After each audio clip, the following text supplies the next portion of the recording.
Yo, what's good chatroom seafood division here?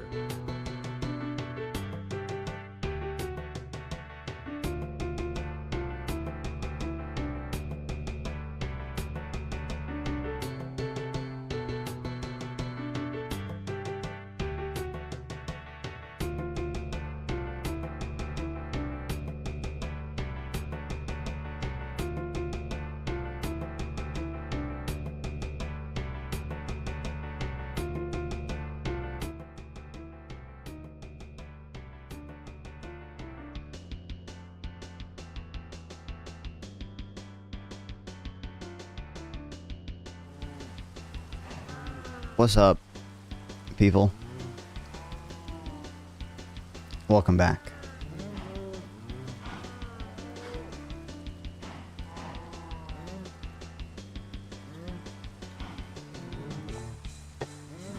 See the new polling, 80% of 18 to 44 Democrats support Abdul El Said. I did not see that. I saw some poll on Twitter that said most people supported AOC out of any other. She had like a plurality of support for the next nomination.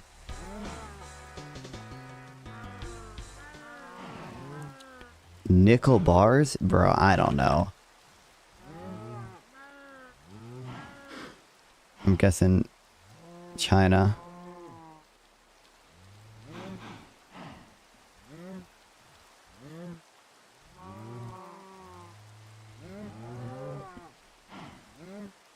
Welcome back, Easy Money, and welcome back. Losing half your pop to the Hammer, Black by the Death way. is turbo bad.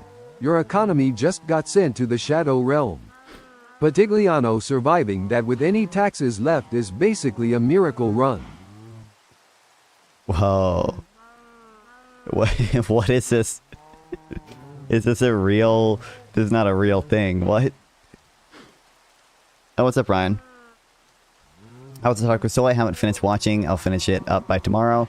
I mean, I had fun and everything. Like, obviously it's the marketplace of ideas. People like, I'm not entirely sure how much it's a real poll. When I say real, I mean, is it like real?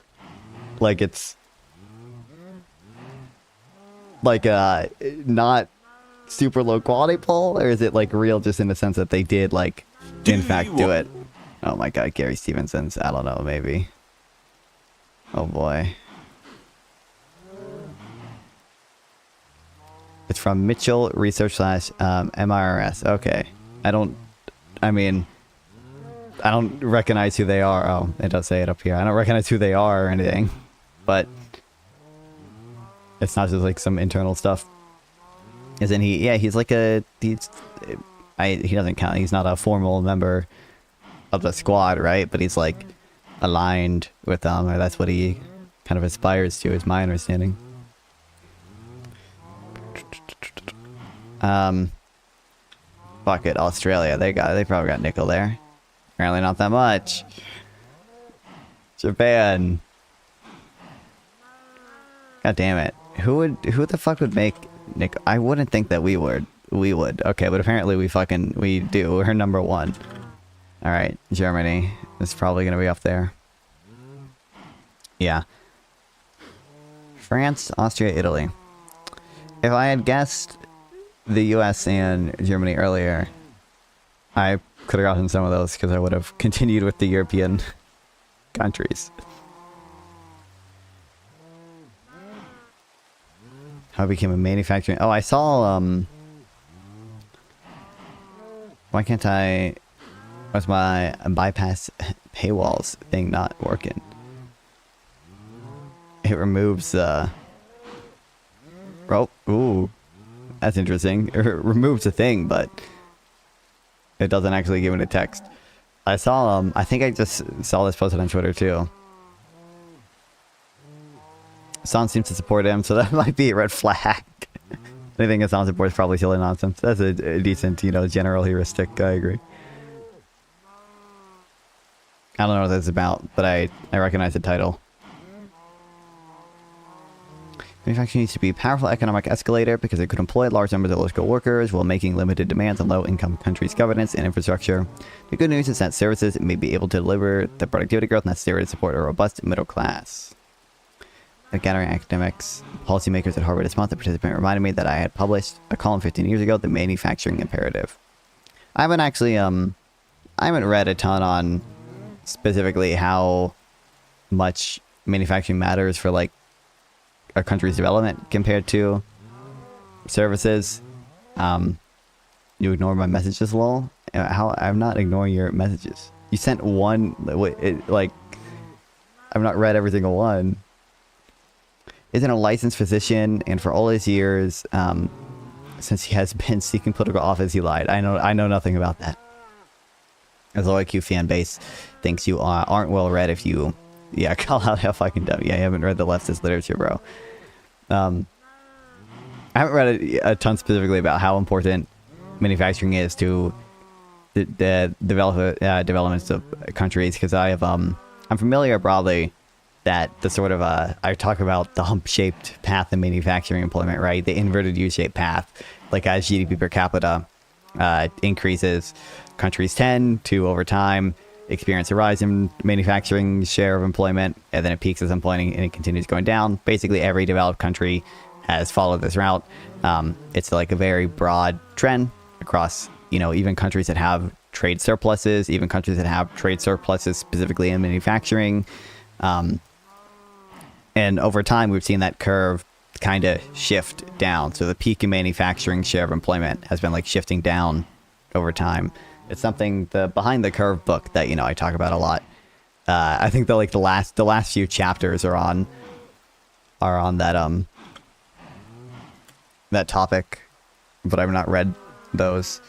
I'm pretty sure, didn't Nicholas Decker write something about that relatively recently?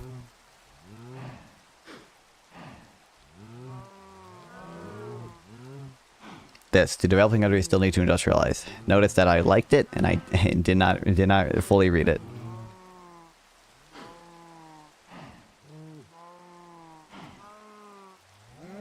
Oh no, I remember reading this in like math class. I forgot some of it though. I saw the Brazil stuff. This is when they used the fucking rivers for an integral variable, right?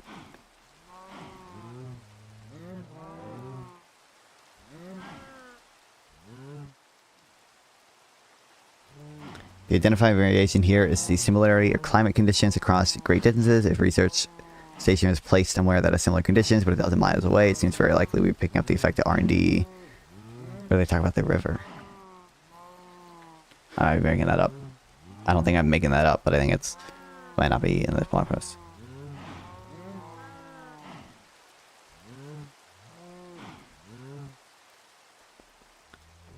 Anyway, Tradle. I sent you a link about this ad license story. It just dropped. How much do I care about this? Cosplaying a doctor. Senate hopeful's old quote undercuts his physician pitch. Facing accusations of misleading voters by referring to himself as a physician without meaningful experience actually practicing medicine with real patients. There's no doubt El Sayed has, is it Saeed or Syed, doesn't matter, has top-notch medical credentials. Noted the report, he attended University of Michigan Medical School, blah, blah, blah, blah. All that said, the report continued. El Sayed has made statements on the campaign trail suggesting he was a licensed physician who treated patients, which doesn't appear to be the case. April, he gave an interview with a local TV journalist where he talked up his credentials as a physician multiple times. In March, he told a group of Teamsters nurses that he had been penned in enough codes to watch who really does the work, and said that the same month on a podcast that I've been a doctor my whole career. But according to a review of Michigan and New York state medical records, he's never been granted a medical license in those states. Well.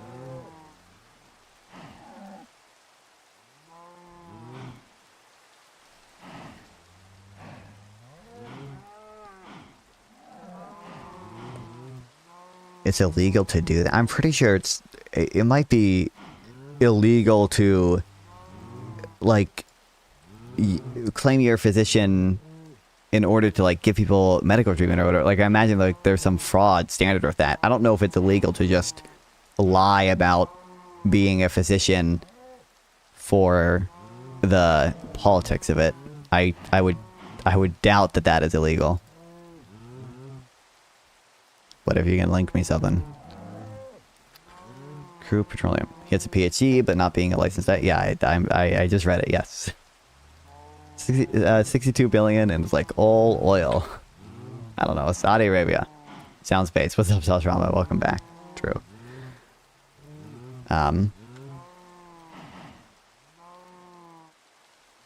4,000 kilometers. How much does Ethiopia... Ethiopia doesn't have that much oil, do they? I would think Sudan would not even have this high. Is it fucking Chad? Fuck. Oh, fuck. Mauritania or some shit? Or maybe...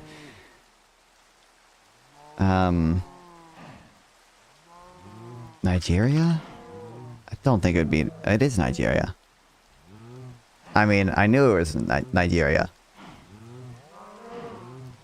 Still Sudan has decent oil, if I remember correctly. I know, Still Sudan, I believe, has oil. I don't know what they're... I would expect them not to have that 62 billion in exports, just because they're also still in... They're...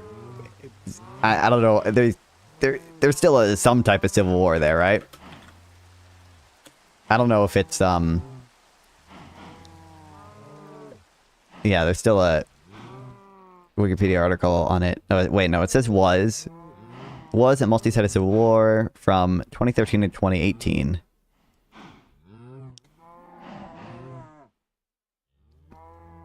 Since the war's end, Still Sudan has been governed by a coalition. Okay, so it's ended, I guess.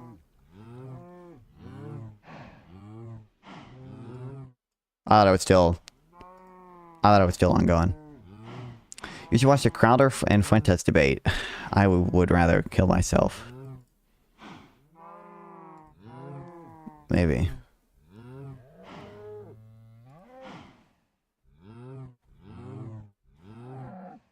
Okay, speaking of debate real quick. Give it up for round 500 of H-1B visa discourse. Yes! Yay! Richard and Hanania went on a podcast. We'll probably watch it. I've seen 1.5 clips of it. I saw this clip. The vast majority. And then I saw another clip of whoever this dude is explaining a Chud veto. And I was like, what the fuck is the Chud veto? And I started watching it, but then I said, no, I gotta save this for stream to discover what a Chud veto is. Frank's being a little slow. I don't know what's up with that. It's the Tyler Cohen thing? The fuck? Okay, so derivatives are just rate of change vibes. If your diamond count is your function, the derivative is how fast your diamonds are going up or down per minute while you're strip mining. Positive derivative, you're cooking and the ore vein hit. Negative derivative, lava took your gear and your net worth just got griefed. And the second derivative is whether that rate is speeding up or slowing down. So if you go from finding 1 diamond every 10 minutes to 1 every 2 minutes, your mining setup is absolutely cracked. Whoa. Anyway, this guy tweeted me today because a bunch of random shit on Twitter about this. Not for 420, go fuck yourself. This is StreamReft, noted intellectual I talked to about H-1B visas a little bit ago. Famous, you know, I remember him for mentioning p hacking, and he didn't know what a p-value was. He has now apparently found the value of studies because he quote tweeted this at me. He said, go fuck yourself. Previously, you know, every study was just like academic bullshit made up. Now they matter. I say study in quotes though, because this is like this is like a paper. but it's not. It's just like population data. It's not actually. It's not like a study. And I don't think any of these. Only like one of these things I think maybe contradicts what I said, but I don't fully remember. Nearly half are overeducated for their jobs. I don't believe I ever stated otherwise. I don't believe I ever expressed any opinion on that. But like to the extent they are overeducated for their jobs, like so what? Like probably it's just very hard to immigrate to the U.S. to get H-1B visa. Like probably it's just kind of hard, and you know, firms seek out. Or I guess it's a lottery system, but you know, probably the people who are overeducated are more likely to take the right step, more likely to be the people who will apply for the visa in the first place. Yada yada yada. They earn 10% less than comparable U.S.-born workers. So I'm not certain exactly what I said to him. I don't know exactly. I'd have to go through some of these things again.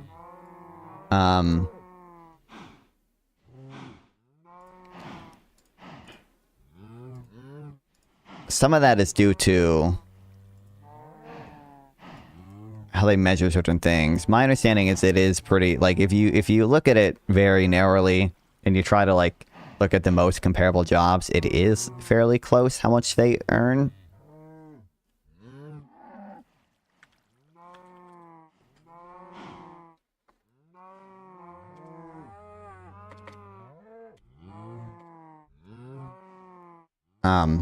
I don't know I gotta update these notes at some point.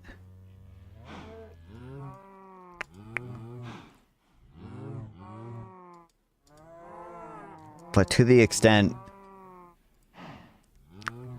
they earn less, like that's not like necessarily especially surprising.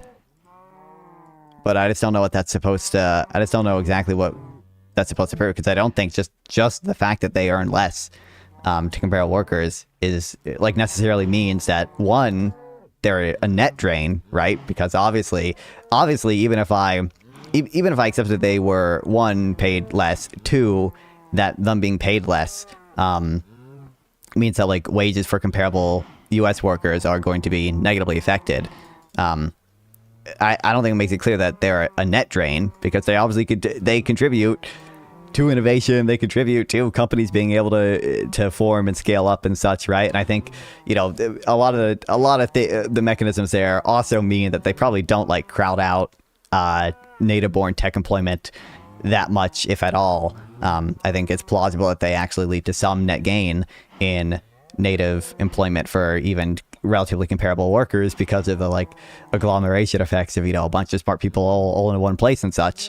But you know, they earn 12% less than foreign-born citizens in the same roles, which is just like, I don't know why. If probably typically foreign-born citizens earn some degree less than U.S. workers for whatever reason, and like, yeah, probably if you're comparing, if they earn less than comparable U.S. workers, then probably they're going to earn slightly less than the foreign-born workers, who would imagine are earning on average less than the U.S.-born workers.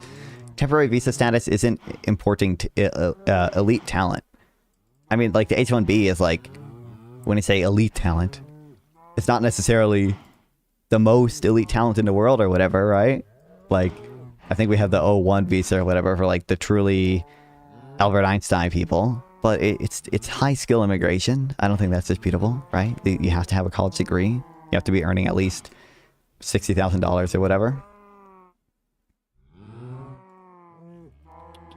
The talent shortage story just collapsed. No? Do you know the average H-1B salary is just a hair under 120K? The vast majority of 120K is a benefit for the country. No. These are low to mid tier. These are low to mid tier tech jobs. These could easily be filled. These could easily be filled by native workers. If we were, I hate the Richard and Hanania is bad at live debates. This is like the only clip I've seen, but like, bro, draw. I want the chud here. I want the chud. Let's draw the PPF curve of of the country when these jobs are filled by all these native-born workers versus the PPF curve when, you know, these jobs are held by other people. Because, you know, probably if we mandate that all of them are held by native-born citizens, you're probably looking at, you know, something like this. But, you know, if you like, you know, let's suppose it's the case that even if they do crowd out native-born employment or whatever, and even if like this is possible, right? Like let's then assume that we're no longer heavily restricting who companies could hire, and we allow companies to hire foreigners. You're probably gonna see something like this. But the Minecraft stuff is loud. Wait, how loud is it? It's pretty quiet for me. Hold on, I should turn it down. You can hear my cows. I'm starving to death, by the way. That's awesome. What's up, Spin City? Welcome back. Like, you know, probably this is just like, see, this is just like good. See, you just like want this. This is just like preferable to this. You know, like point B here. It's probably better than like point A, you know.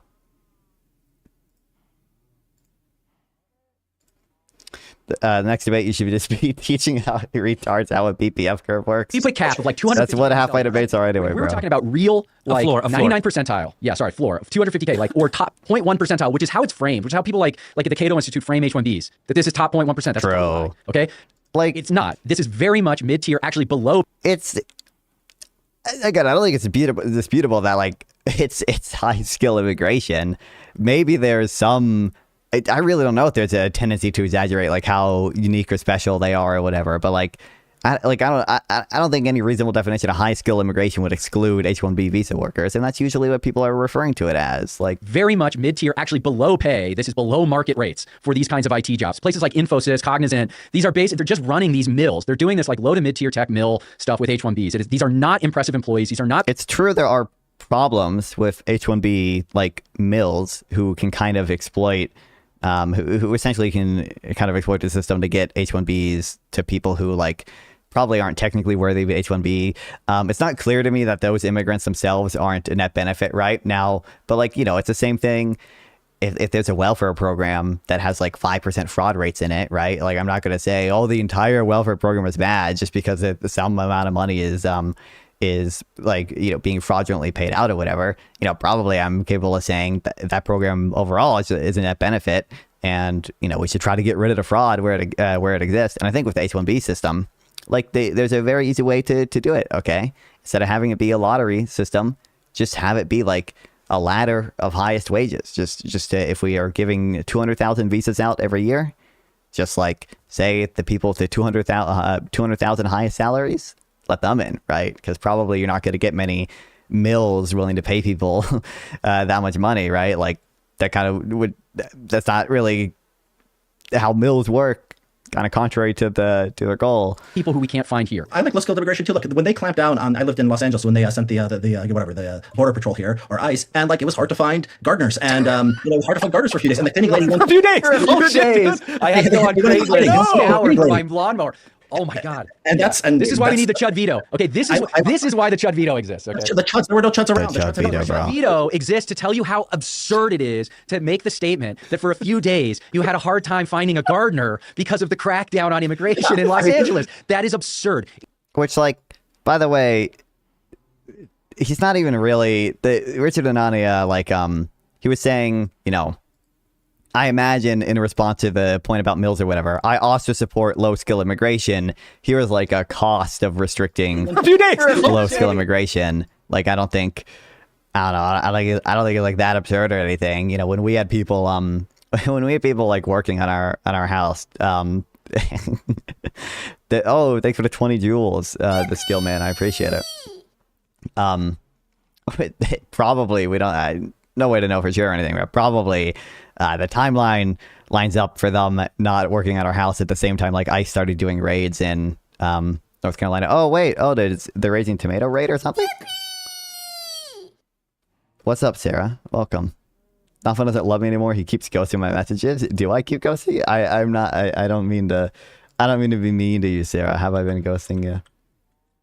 I ghost a lot of people. Okay, I ghost my grandma and I ghost my my friends. Don't worry, it's not because I hate you. I did ghost your last message. That's my bad, Sarah. That was my bad. Thanks for the 1,000 jewels, the hammer. I appreciate it. And does YouTube just give you guys free jewels? I've been trying to get you debate silly goose. I can DM you afterwards. I will make sure not to ghost you. This is why we need the Chud veto. Okay, this is why the Chud veto exists. Okay, to make the statement that for a few days you had a hard time finding a gardener because of the crackdown on immigration. Again, I want this guy to draw. So let's consider, not only that there might be sort of like friction between thanks for the $10, no love. Well, I'll give you love here. I'll give you a heart. Crying face emoji. On your super chat. Crying face emoji. Crying face emoji. Crying face emoji. Crying face emoji. Crying face emoji. Incredible crying TTS. Face emoji. Crying face emoji. There we go. Probably not only are there these kind of frictions that Hanania mentioned, it's hard to find a gardener, but probably this is what the PPF curve looks like with all these wonderful gardeners here. Probably, this is more what it looks like with the gardeners. Sorry, this is what it looks like when the gardeners aren't here. This is what it looks like when the gardeners are here. Los Angeles. That is absurd. It is absurd to construct a democratic polity around your need for a gardener. True. Exactly Hanania's argument. Okay, we're so many talking about immigration, but also Minecraft and people. What's up? Wow. Muted. Horrible.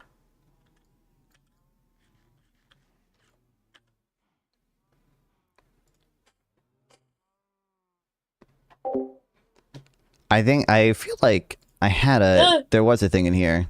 Oh, what's up? Hello. How you doing? Doing good.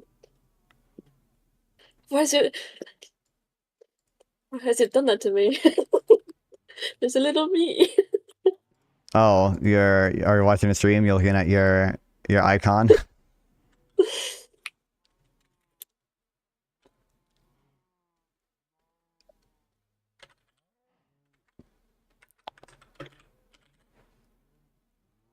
Oh, I found it. Hold on. I told you I'm gonna be constantly distracted and constantly not and constantly doing random other shit. Don't worry about it. What are your opinions on H-1B visas? What? What are your thoughts on you know what an H-1B visa is? You're asking the wrong person. You don't even know what it is? Horrible.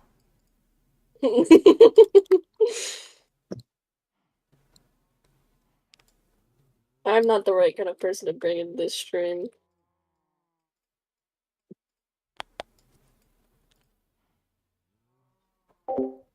What's up, Mentor? Welcome back. Okay. This is what I remember. Use the H-1B and other work visas to hire foreign information technology professionals in the United States has attracted significant controversy in policy debates. On the one hand, hiring high-skill foreign IT professionals on work visas can be advantageous for U.S. firms and the overall economy. On the other hand, high-skill immigration can adversely impact the wages of foreigners and American IT professionals. The study uses data on skills and compensation of more than 50,000 IT professionals in the U.S. over the period 2000 to 2005 to study patterns and compensation of foreign and American IT professionals to inform these debates.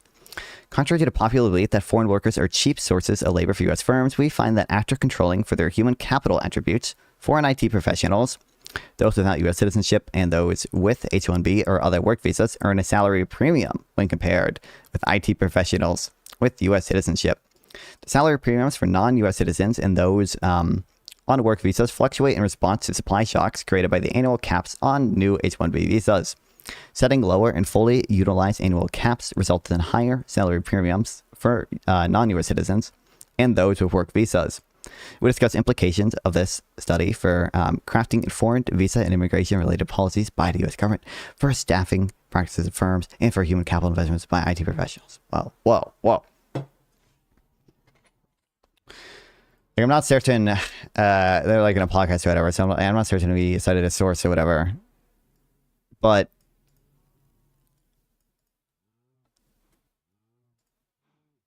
this is what I'm familiar with, and I don't know exactly. I have to look into exactly what type of controls and shit that they do that other people might not be doing.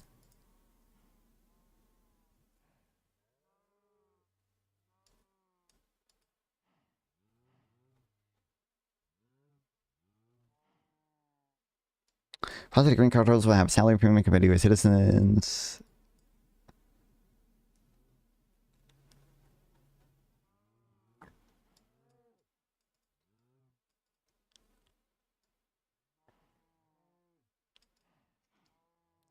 Okay, how H-1B visa caps affect compensation of American foreign IT professionals. That's not what I want. Hold on.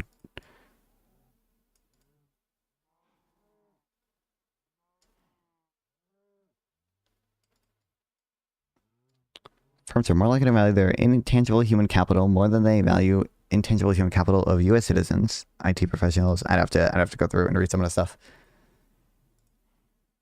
But let's watch the. So this week we're talking with Richard Hanania. I can set up the thing.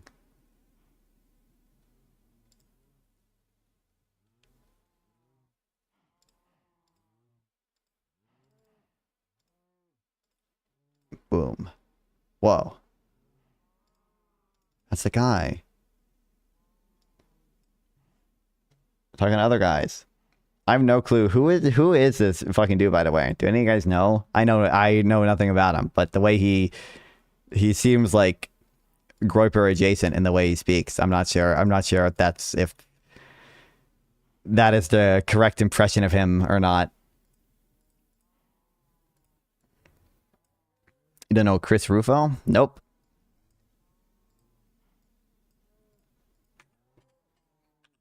Why would I? You think I know things?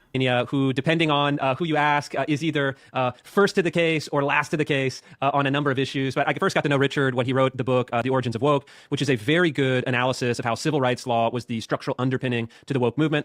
He's had a number of ideological transformations since then. So Richard, why don't you tell us, like, what are you now? Because you seem to have turned against the right in some ways, against Trump in particular, for sure. If you were to pin yourself on an ideological map, how should we get started thinking about it? Where are you? Oh, you're able to sleep. Okay, thanks. About it. So I don't think I've changed as much as people might think. 4 or 5 years ago, I believed in free markets. I believed in, I was against civil rights law, extensions of civil rights law, especially. I thought global warming and what it was going to do to the planet was exaggerated. I didn't like therapy culture. I thought the environmental movement was bad. I thought organized labor is bad. I like markets. I dislike socialists. I don't know how much of this conservative stuff. Do I need to watch him go over the stuff? 15 years ago, I think I would have been perfectly aligned with the. Christopher Rhodes, perhaps the biggest anti-wokeist crusader regarding the capture of institutions. Oh boy, no wonder why he likes the origin of woke. Oh no. Policy wonk, Ryanism. I'm Paul Ryan's last fan. Yeah, exactly. You wrote for the Manhattan Institute? Not perfect. Oh, I might have. Not pro-life, a couple things like that. But I might have seen 10 things. some of its stuff then. Conservative in good standing in 2012 to 2015. Then, things changed within the conservative movement. I haven't shifted that much. Immigration is one issue where I have, but, most things I have not. And I was disappointed with a lot of what the second Trump administration did. I still supported Trump, even though I was becoming increasingly skeptical with the conservative movement and knew it could turn out badly. But even in 2024, I still said Trump is better than Kamala Harris. I wasn't happy with the second administration. So a lot of things that weren't necessarily part of conservatism not that long ago. Things like anti-vax, I thought Operation Warp Speed was one of the best things, or maybe the best thing that Trump did in his first term. It was something that wasn't only good on its merits, it kind of proved conservative critiques of the FDA and of liberal bureaucrats correct. I'm like, this is awesome. This is great. We need to do more stuff like this at FDA. Next Trump administration appoints the #1 anti-vaxxer in the country to run services. True. Don't tell Isaac. I really don't like. I don't like to see the FBI director being drunk all the time and suing journalists and stuff like that. Okay. I'm skipping to where they actually debate stuff. Hopefully. Makes sense. 50% of you watching right now aren't subscribed, so hit the like button. Oh my god. Advertisement. on Twitter. Reopen the Sizzler, okay? And he coined Wait, this did the term. Sizzler get closed? What The happened to Sizzler's got Sizzler? closed, okay? And his whole like policy is to reopen the Sizzler. Great account, wrong about a lot of things, okay? But he's got this concept called the Chud veto, and the Chud veto is basically what you're describing here as this like right-wing populist impulse, and it's sort of crude and it can be vulgar in certain ways and it's unrefined, but it's this kind of collective common sense, this kind of intuitional notion of what is good and how our politics ought to behave, and it uses this sort of directional correctness, and however unrefined it might be, in order to push back against what are the perverse impulses of quote unquote elite human capital, which we're going to get into in a minute, and which is representative of like the New York Times. And because we finally got the war we've all been waiting for, the elite human capital versus the chuds, bro. What are we what personal correctness and however what property tax repeal is like what part of that is like just some sane sane common sense type stuff, like what are we doing? I can at least like see maybe with immigration with regards to like lower skill immigration, like some of the stuff he's talking about there, but like they have to policies like the populist Republican support like don't have any, they don't got, there's no like reasonable common sense basis for half of them, bro. The Chud veto denies degrowth policy found in Europe, but trades off. That's not, I don't even know if that's true. But trades off with other kooksy views like anti-vax. How many times do you see conservative, like a lot of the people who, would be the type to use the word Chud veto are also the type of people who seem like they're saying like, oh, we're not an economic zone. We're a nation, and that's why immigration. I don't care if it benefits the economy at all. Or like the same thing with regards to trade. They all fucking hate free trade. They all fucking hate immigration. Half of them are like anti, like they want to like regulate lab grown meat, right? There's like they all hate big pharma. Like that's to some degree, to the extent they want to like regulate big pharma, like kind of a anti growth, anti like capitalist view. The Maha stuff I think overlaps with some of the like regulation there. Some of them are warmer to antitrust stuff, but it's not like a big part of what they do from what I've seen. However unrefined it might be, in order to push back against what are the perverse impulses of quote unquote elite human capital. Mostly have to do with unions, taxes. Are they even anti-union? Some of them are, but like Fuentes isn't like anti-union, is he? At least not for like white people. Like half the populist people will support that type of stuff as long as it's as long as they're somewhat aligned on the cultural stuff as well. They're all like populist economic types, from what I've seen at least. Is representative like the New York Times. And because elite human capital has its own sort of pathologies and abides by its own set of superstitions and sort of blind spots. And you need the chuds. You need the chud veto to push back against this. And it creates a unique guardrail. Again, that's unique to American politics. And when you brought up Tyler Cowen, what reminded me of this was there's this interview he did, and he's talking about going to Europe. Did Tyler Cohen use the term chud veto or something? I refuse to believe Tyler Cohen knows what a chud is. Please tell me.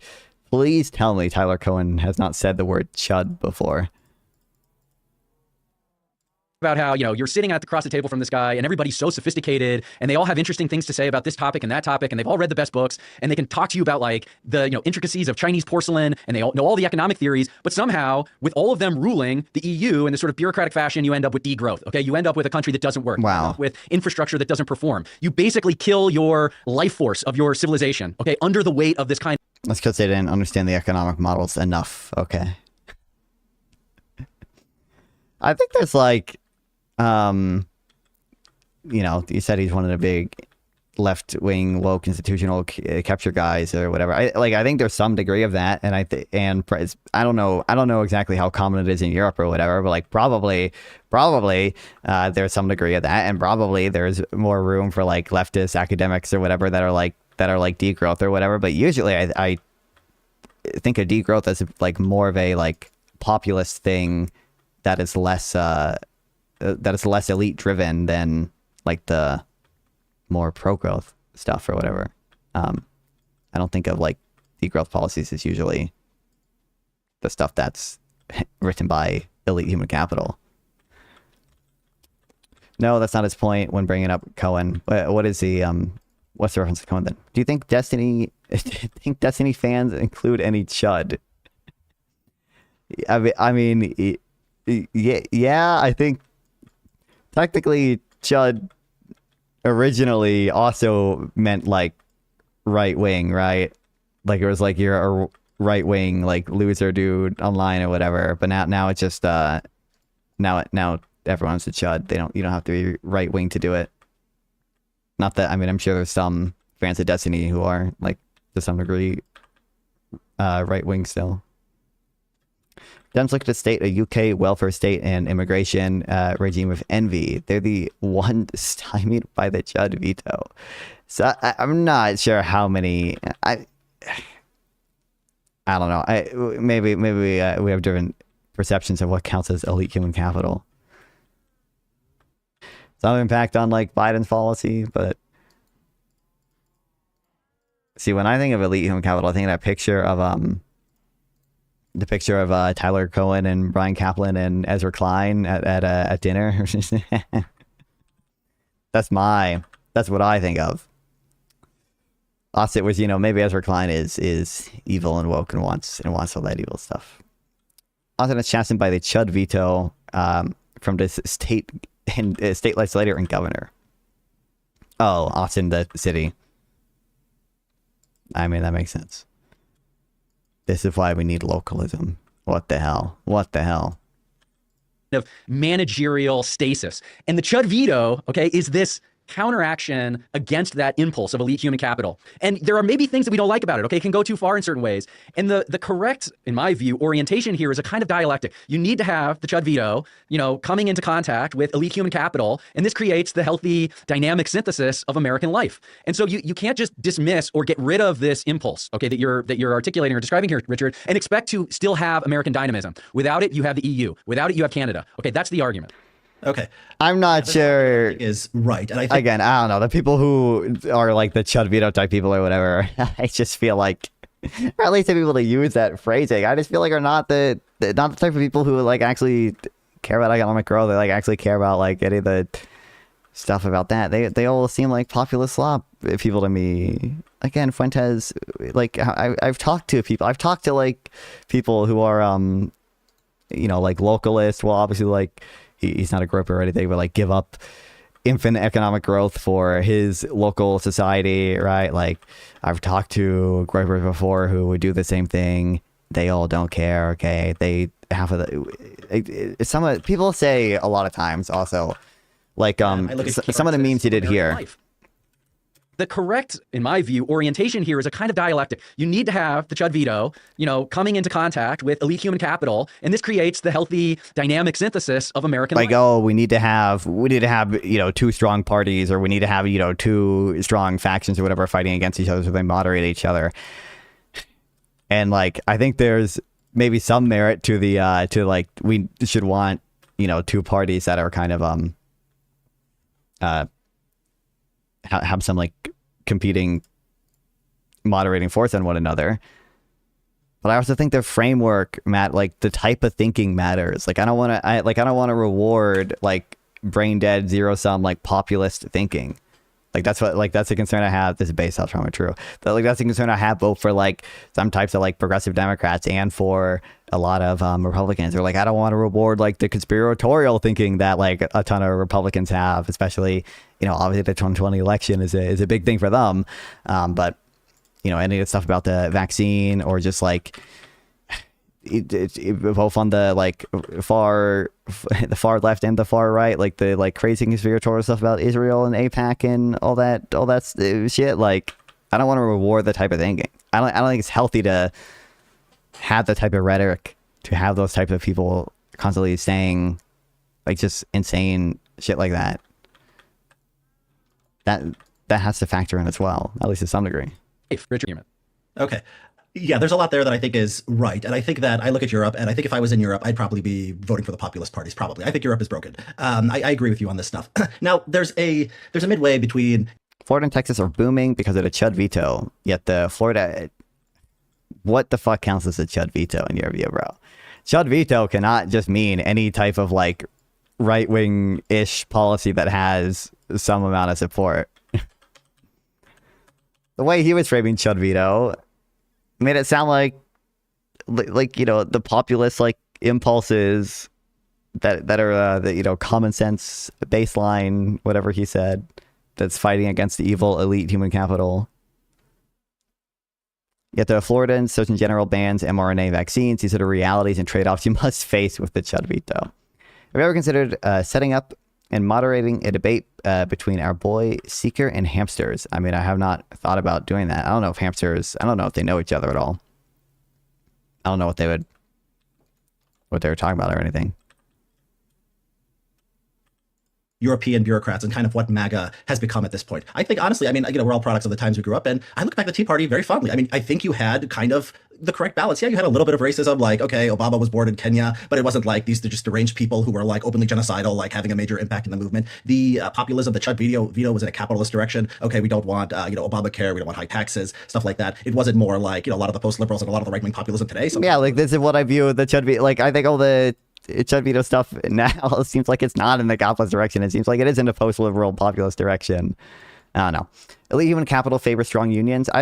Elite human capital cannot be so narrowly defined as to only include the type of people who would support strong unions. That's just not true. I consider a bunch of policy wonk people, a bunch of economists, a bunch of even Richard Hanania to be, to some degree, elite human capital, and Richard Hanania very much does not favor strong unions. Tyler Cohen is actually elite human capital. He actually has fucking worms in his brain or whatever that make him read 20,000 words a minute or whatever, right? Like Tyler Cohen is actually literally elite human capital, and certainly he does not support super high unions. Elite human capital is progressive. What do you mean? Do you not consider? You don't think haven't you described Hanania as elite human capital before? Maybe I'm out of the loop or something. I don't take, my understanding was that elite human capital did not only apply to progressives.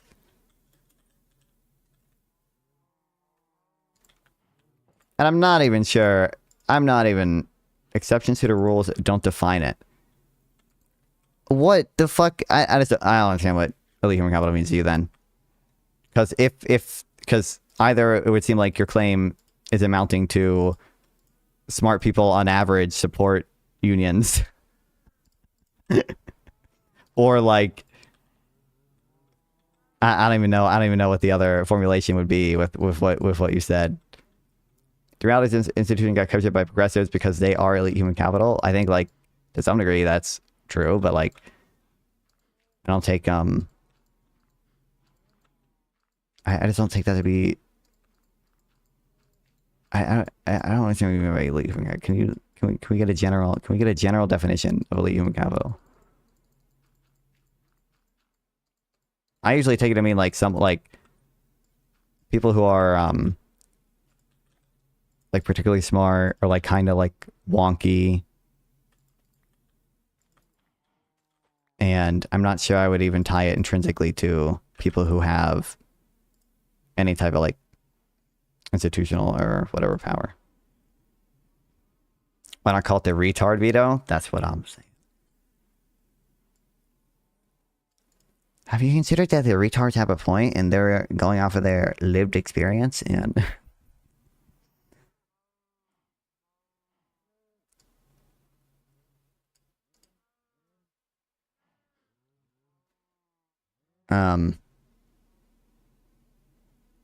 I don't know if this is exactly what I want.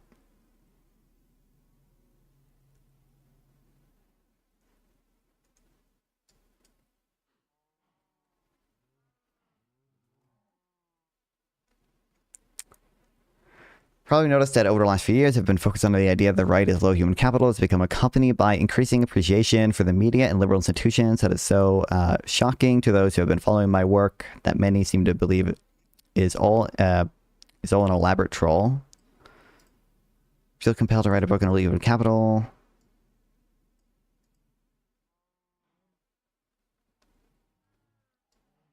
For the time, Democrats being able to push the sitting president out of the race was a elite human capital project. And I'll take, like,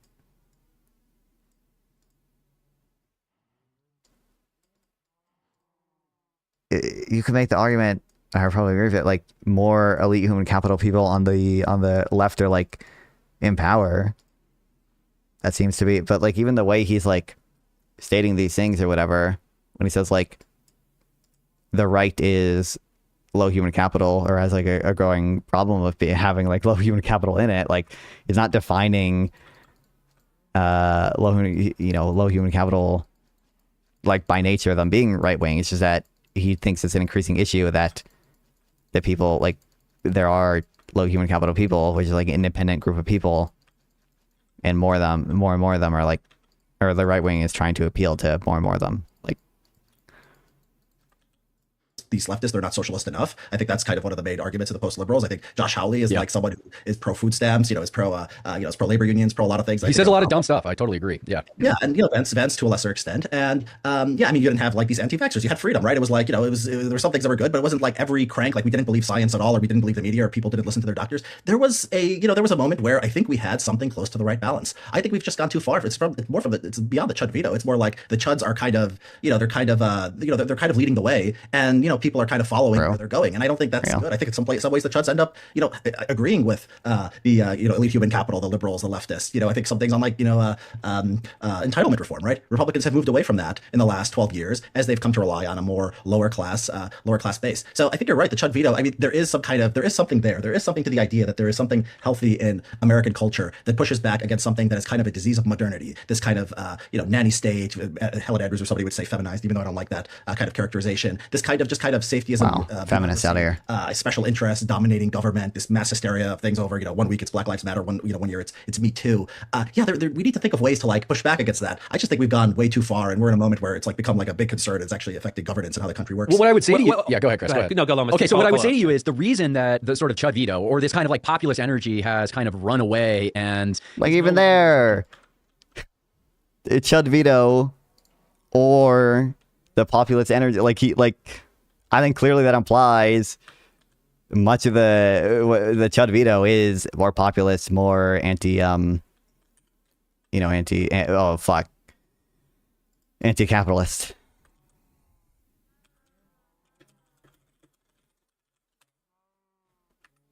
strained in any way, like it's tipped too much into that kind of politics and that kind of sort of epistemology, is because of the degradation of elite human capital. And this is like honestly what frustrates me so much about when I'm like reading stuff by you and I'm thinking about, okay, Richard might be onto something here. He's like pointing out a critique, but his solution is more elite human capital. In my view, it is precisely the quote unquote elite human capital that have given rise to this degraded state that we're in. The elite human capital have been derelict in their responsibility to steward American life and American institutions in a way that's healthy. So naturally, the Chuds just are chudding out. And so the solution here, I think, is rather than abandon the Chuds, I mean, they're incredible. Doing what they're doing. They're chudding out. It's incumbent on the elite human capital to actually be elite, which they're not and haven't been for a while. And that's really the problem. And that's where your ire should be directed rather than at the Chuds. I have a lot of ire that I can, have enough ire to spread around. You should look at the last chapter in my forthcoming book, Hackistocracy, which is most of the book is about how populism is bad. But the last chapter or two, I make the exact point that you're making. I call for elites to move away from some of these ideas and theories that are completely discrediting. If you're going to walk around and say America is a white supremacist nation, even you're going to say this about your own institutions,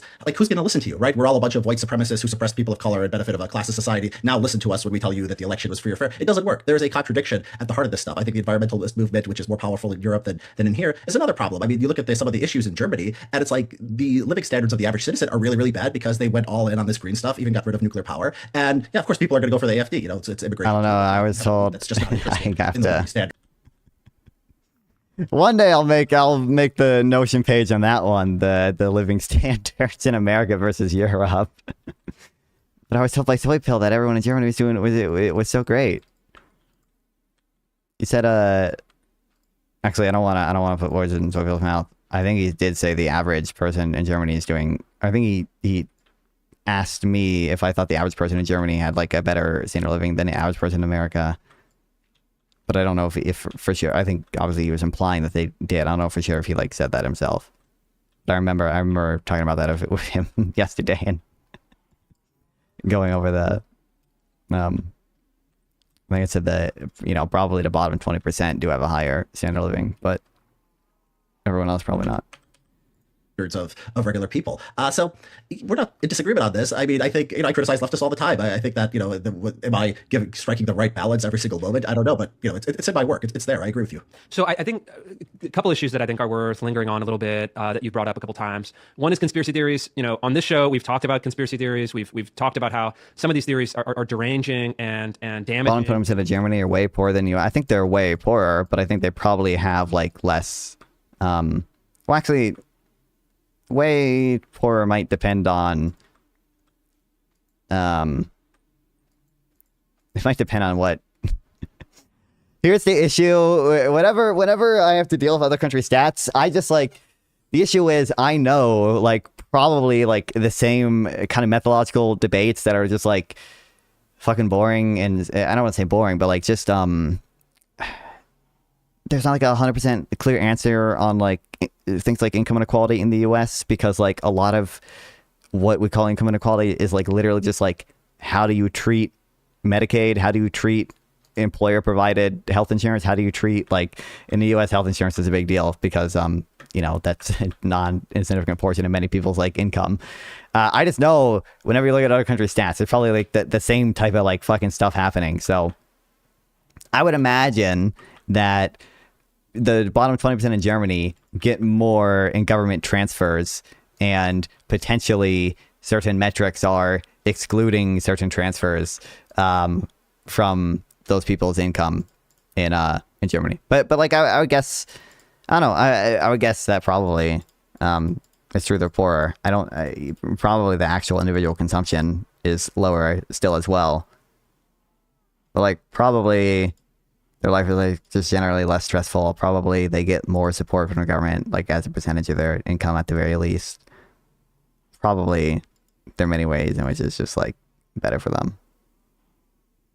But I mean, I'm not necessarily convinced one way or the other.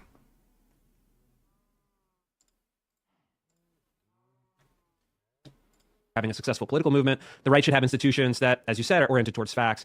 But I don't think it's necessarily true that the left has that. And in fact, the recent polling indicates that approximately half of Democrats believe that the Butler-Trump assassination attempt was staged by Trump. And it's actually even higher the further up you go in education. And so left-wing Democrats with more education. Base, let's go. I saw this make the rounds. I don't know, like it's actually even higher. I don't know. I hate this place. I'm moving to Amsterdam. It's my response. You go in education. And so left-wing Democrats with more education are more likely to have, really like beyond reality conspiracy theories. And this is representing about half of all their voters. And so I think actually, while we might bellyache about Candace Owens and, kind of Alex Jones and other kind of right-wing conspiracy theorists. I imagine Hanania is going to make this point or whatever, but at least those like, those people are not actually in power in the Democratic Party for the most part. I do have issues broadly with the like, just populist thinking, populist memes, conspiratorial thinking, conspiratorial memes that like even people do with even more simple things like money in politics or in things like Israel and their influence that I think elected politicians will comment more about. But we're not about Israel because they're all actually controlled. True. Actually, the right-wing voter has had a better a superior ability to consume it as entertainment, but not as kind of factual reporting, and to maintain some of those epistemic defenses. And so this seems to undercut the elite human capital concept when, in fact, the elite human capital, highly educated, liberal-leaning city dwellers, are the most likely group to believe in really insane assassination conspiracy theories. So I'll tell you, I disagree with that, and I'll tell you why. Now, I believe that it's true. I believe that polling. I believe that Democratic voters believe in conspiracy theories. This is why I'm not a populist. I believe Republican voters and independent voters all believe in conspiracy theories. I think this is just something that has deep roots in, just because people are not that. Even Epstein scandal, it's not pushing you to be reconsider your approach to the system. In what way? Even if I take the, I think obviously like the maximalist Epstein stuff is just like completely absurd, and like there's just like no evidence for any of like the crazy insane shit people say other than like statements from witnesses that the DOJ themselves like don't even consider to be like what's the word, not verifiable but trustworthy witnesses. But like, even if I take like the lesser Epstein stuff to be true, what should it really make me reconsider? Like it would make me like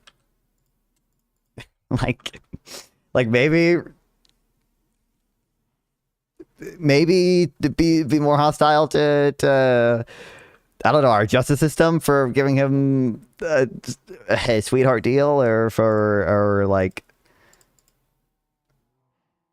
or maybe more hostile to how politicians are able to have a decent amount of influence over like what type of stuff gets released. I don't know. Left has lost their high ground on conspiratorialism due to the end of the awakening and the decline of influence on elite institutions. John also was talking about the Epstein class and half a D, but all the Republicans, like I don't want to say all of them, obviously, but like basically probably a similar proportion of like Republicans and Democrats believe in the same type of like Epstein conspiracy stuff. Epstein class and half D's think the WHCD shooting was staged. I mean, I think that's like, I don't like that stuff, obviously. I don't know. I don't got nothing unique to say on that one, but I condemn. I disavow. Clinton was president when he first got reported to FBI in the mid-90s. Okay. What is that supposed to change my mind on? Like, yeah, I don't know when they started investigating him fully or whatever, but like he pled guilty in 2008, right? So like, I imagine it took, I think it did take years for them to even from the time they brought charges to his plea deal.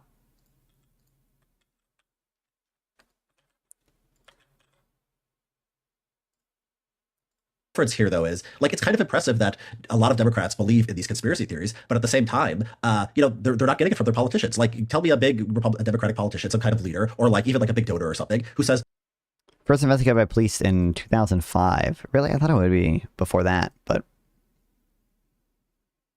maybe not.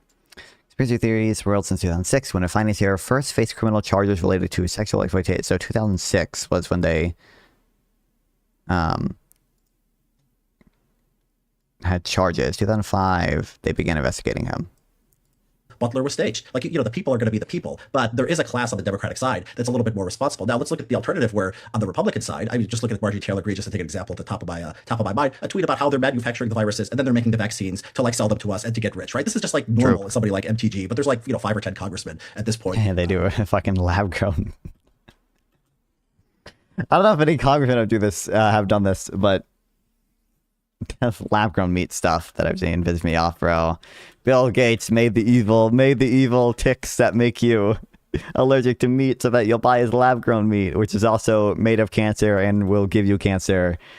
It's wonderful.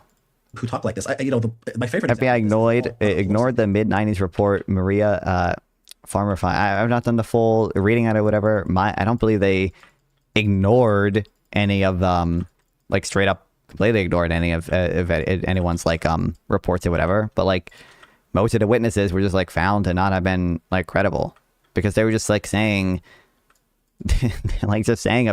absurd things, and there's like no good evidence for most of the shit they said. So like, I don't think it's improper for them to dismiss certain things or certain tips if like a witness comes forward saying like insane stuff that they can't find any stronger evidence for. But once there was stronger evidence, they did prosecute him. They did give charge him. And like maybe he got a sweetheart deal, right? But hammer thing, where somebody goes to Paul Pelosi's house, Nancy Pelosi's husband, beats him with a hammer, and then the list of people who start like implying that it was a conspiracy, it's not some crazy random person. It's like Elon Musk, Donald Trump, even Ted Cruz, who's usually not that bad on this stuff, right? It's like the biggest names in conservatism. Tucker Carlson, right? Like the top 10, like 8 of the 10 biggest conservative figures in the country. So, but where if liberals are not getting, I predicted he was going to say that. Their political leaders, where are they? Not to brag. Organically, just people are like, whatever. You ask someone, did they stage that thing, and they don't like Donald Trump, and they'll say, okay, Donald Trump staged it, or did Russia help him win the election? They'll say, okay, he helped it. I think it's just organic. Like people are naturally more conspiratorial than you think. I think the better, the thing that you could hope to do is have an elite of like, journalists and politicians who kind of blockade that stuff, kind of quarantine in it, and then just stay based in reality. I think the Republican conspiracy theories are becoming policy. I mean, I think the Maha thing is there. I think the stolen election stuff. It's just something that's fundamental to Republican politics in a way. That's Let me push back on this because while there are versions of this on the right for sure, what Democrats do and what the liberal elite does is they believe in the big lie. Are you gonna watch the video I sent after this? Maybe. Maybe. I can only handle so much Gary Stevenson, bro. It's so big, in fact, that we don't even notice these things. And they're driving their policy based on things like blank slatism or on the insane conspiracy, that we had to live with, that our entire government, our entire society was being directed by white supremacy. And this sort of systematic racism was driving all different kinds of outcomes. And that we had... I was never like... I don't take that to be a conspiracy theory or whatever. I think some of the arguments there are like...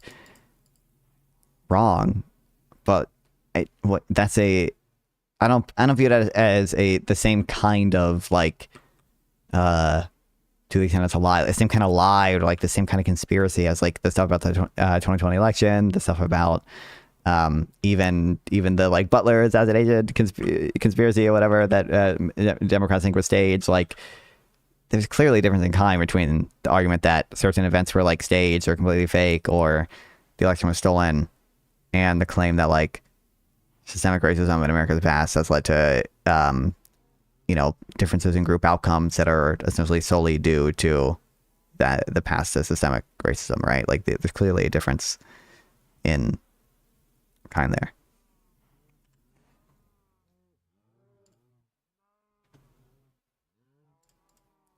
Left-wing ideologues are not conspiracy theorists. True. Not fun. How much to wear the shrimp costume? Exclamation point, shrimp in a chat. Give $20 to the Shrimp Welfare Project. I'll put it on. I don't have any way to verify it, I don't think. No, wait. Oh, wait, it's still the Tiltify link?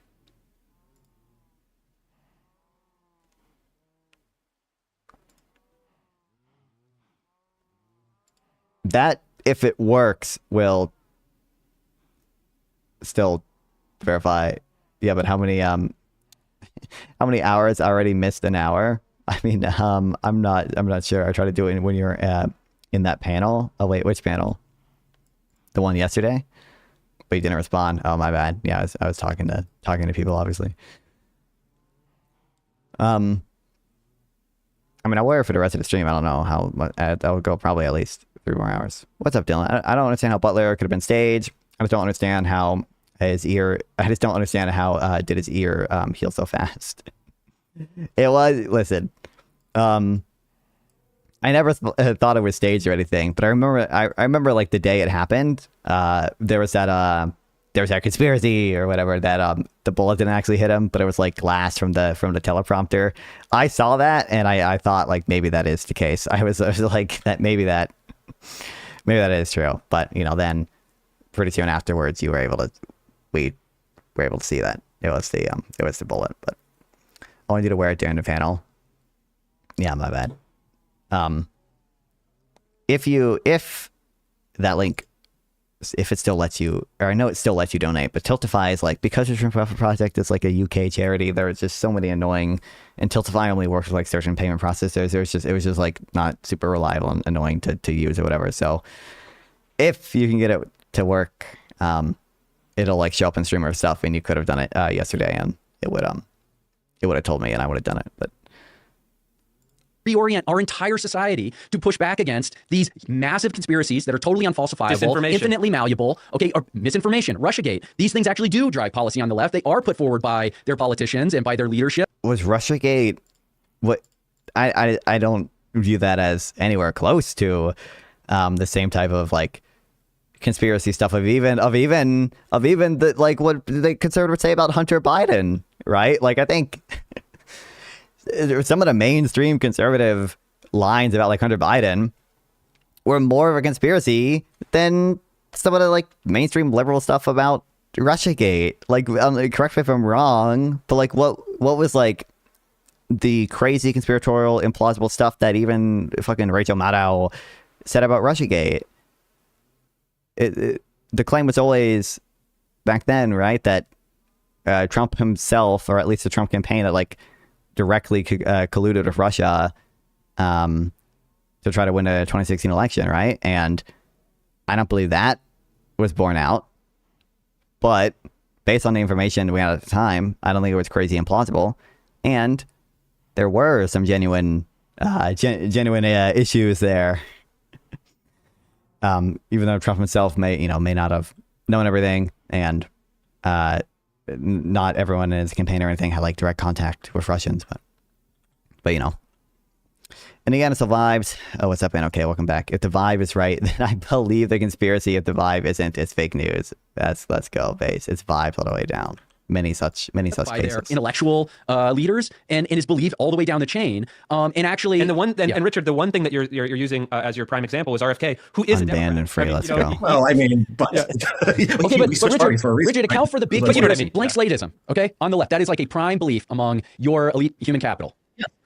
Are you taking advantage of the market momentum trading an AI bottleneck company? I'll not disagree with you on the substance of these things, of critical race theory, of blank. Are you guys even using Claude plus Obsidian to make a second brain and downloading all the quantitative skills so it can do market analysis for it? It denies differences between men and women. We're in agreement. Now, conspiracy theories, I think, are a different thing. If you look at actually critical race theory, it's like anti-conspiratorial, because they'll say stuff like you can have racism without any actual racist. What is a conspiracy theory? Like a bunch of people getting together to do something. It's not actually that. It's like these. See, why do I even talk? Obviously, Richard Hanania is going to say my exact thoughts right after me.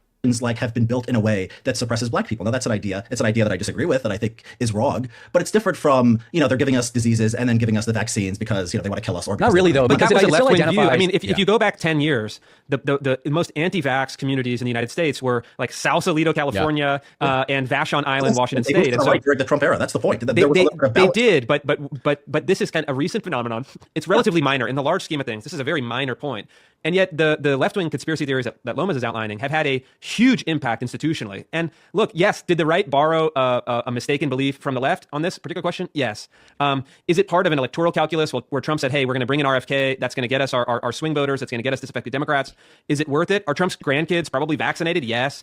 That's political horse trading. That's a kind of political consideration. Bro, but you shouldn't impact on policy. And so when you kind of political consideration, it's probably vaccinated. Yes. That's political horse trading. That's a kind of political consideration that has had a relatively minor impact on policy. And so I don't know if I would say necessarily. I think things of that nature have not had a relatively minor impact on their policy. Obviously, RFK, the Maha movement, and some of the more general like anti-science, parts of the Trump administration, like. I think it is material that the NIH and there's another one of the other science research agencies or whatever are having their budgets cut like significantly, like to less than half or whatever, right? But that is a material thing. But like you should be not only wary of like the policy itself, but of the type of thinking that you're encouraging, of the type of behavior that you're encouraging. Like, I don't care just about the, like the mere fact that Trump like lied about the 2020 election, or like the mere fact that people, broke into the Capitol. I also just care about like, the fact that, by supporting him, by him winning the election, there's like much broader types of behavior that you're making more acceptable. I think like, you know, probably social media would have done this to some extent anyway, but like, you know, what counted as a scandal before Trump was in office was like way lower than what it is now. I think Richard Hanania has he's at least mentioned this in his own articles. What's up, Honrex? Hope you're doing well too. Like, what was the guy's name? What was the FBI director or whatever? They like when they opened the probe into Hillary, I think. And then Bill Clinton was just like on the plane with the like FBI director, and that became a big scandal, even though you know, it turned out that they had, or at least there's no evidence of them having any more than like a very brief interaction in which they didn't discuss anything about the case. Like, that was a big scandal. But now Trump can, you know, fire the previous FBI director, which is not typically what happens. Typically, administrations keep the previous ones and replace them with Kash Patel, and Trump can order Pam Bondi to investigate whoever, and Trump can shop around for prosecutors to like indict Eric Adams. Like, so when you kind of weigh them together, aren't you looking like, isn't it looking like this, with the left being much heavier in weight? And here's another one, like the amorphous villain of the corporation. Okay, why can't we like build houses? Bro, but have the populists or like conservative populists are on that line too now. They all hate corporations now. They don't even like them. They hate corporations for wanting to hire all the cheap labor. Listen, you guys, like Elon Musk, who argued with Ashman Gold over Twitter/X about his level 97 Path of Exile account being real or not. Anyone ordering the new Trump passport? Obviously, you gotta get the Trump phone, the Trump passport, the Trump $100 bills. Gotta get the Trump cryptocurrency, all of it. The Trump sneakers. Why are rents so high, and why can't the corporations? It becomes this sort of like catch-all explanation for all of these failures of democratic politics, for whatever might be wrong. And if depending on who you are on the left, it might be the corporations or it might be white supremacy. I'm not even with housing specifically. How much of this Trump thong? True. This is why you can't stutter, people. Horrible. Oh shit. How much of that is even a Democrat versus a Republican thing?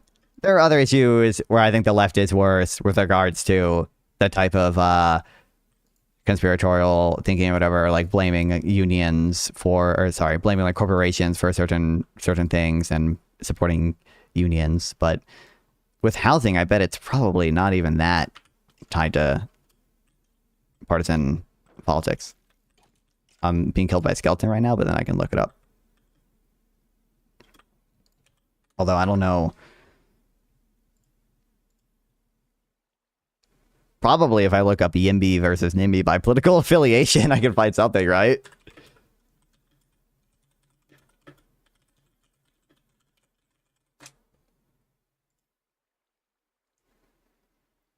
I mean, this is like...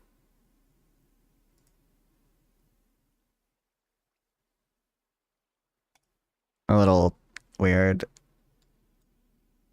They aren't Democrats or Republicans. Who are the NIMBYs and YIMBYs? The project investigates the demographic characteristics of individuals who support or oppose new housing developments, commonly referred to as YIMBYs and NIMBY, within the highly progressive and liberal political landscape of San Francisco, California. The city is dominated by the Democratic Party and progressive social policies. Housing development and affordability has emerged at issue. It does not align predictably along party lines. I would hope... there's got to be something more than just San Francisco here. What's up, Patrol? Welcome back. Did you see Zorhan balance the budget by reconstructing pension obligations, El Mayo? I did.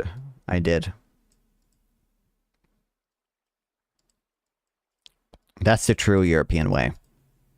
That's the real European model. They don't tell you about that.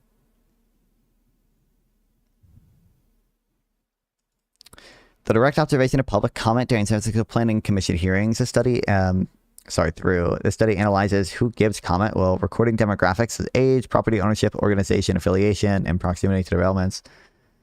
The findings support the hypothesis that the younger age correlates with pro-development, older age correlates with anti-development. However, contrary to expectations, homeowners were more likely to be in favor of development and more in favor than renters. These findings challenge the conventional and stereotypical assumptions that a policy of urban development, offering preliminary foundations for future research on a complex issue of housing. They're not. They are only not contributing $40 billion to the pension. So my understanding is that New York previously had, like, their pensions had to be fully funded, and Soran's restructuring that so they don't have to be fully funded. They can be funded in the future when they actually have to pay it out.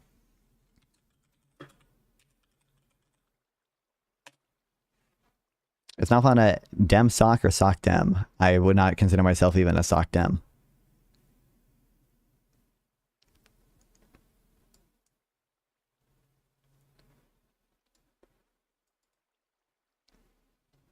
Floating a plan to delay payments in the New York City's municipal pension funds, his latest effort to stave off service cuts and a property tax increase as he grapples with a multi-billion-dollar budget gap.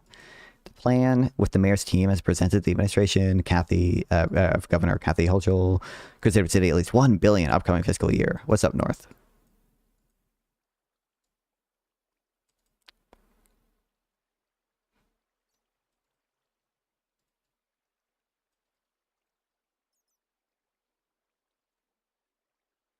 This doesn't tell me. Before they had to be fully funded, right?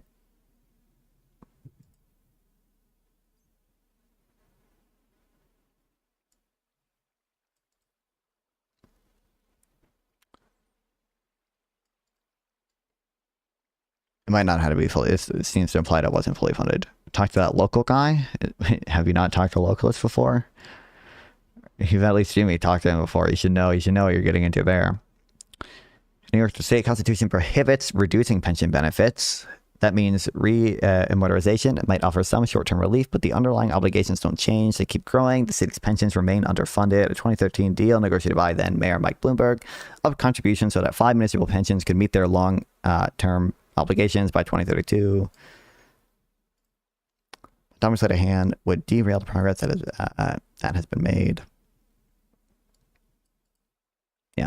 Or some other, like, the patriarchy. They do use a kind of, it's the exact same sort of conspiratorial framework. It's just that they sort of have different people, different entities, different concepts and abstractions that they plug into the villain spot. Okay, go ahead. Defend elite human capital against these charges. Yes. So a few things. Going back to the vax thing, it wasn't like this was just something Trump did in 2024. This was the anti-vax stuff became, even though it was Trump's Operation Warp Speed. You remember when he was running in 2024? Like, that's the only thing they would boo him on was the vaccine. Yeah. So it was organic. I accidentally left my AC and heater on today. Oh no! Vax became a conservative talking point. However, that for are your silver and gold trades making up for that loss? Aren't you supposed to leave your AC on? I mean, I don't know. Like, exactly what situation you're talking about, but like, isn't it more efficient to like leave your AC on all day and have it have your house maintain the same temperature rather than having to deal with like having the house have to cool off after it warms up? I think that's more efficient. Yes, Dylan is telling me yes. So. What's up? Hold on. Hello? Can you hear me? Yeah. Okay. Is Thomas Sowell not a white Western economist, according to that TikTok lady? Did she say Thomas Sowell was what? I don't remember her saying Thomas Sowell. Thomas Sowell's not. He's not white. He is Western. Yeah, he's not white. No, but he is Western. That's true. I'm wondering what, like, Thomas Sowell,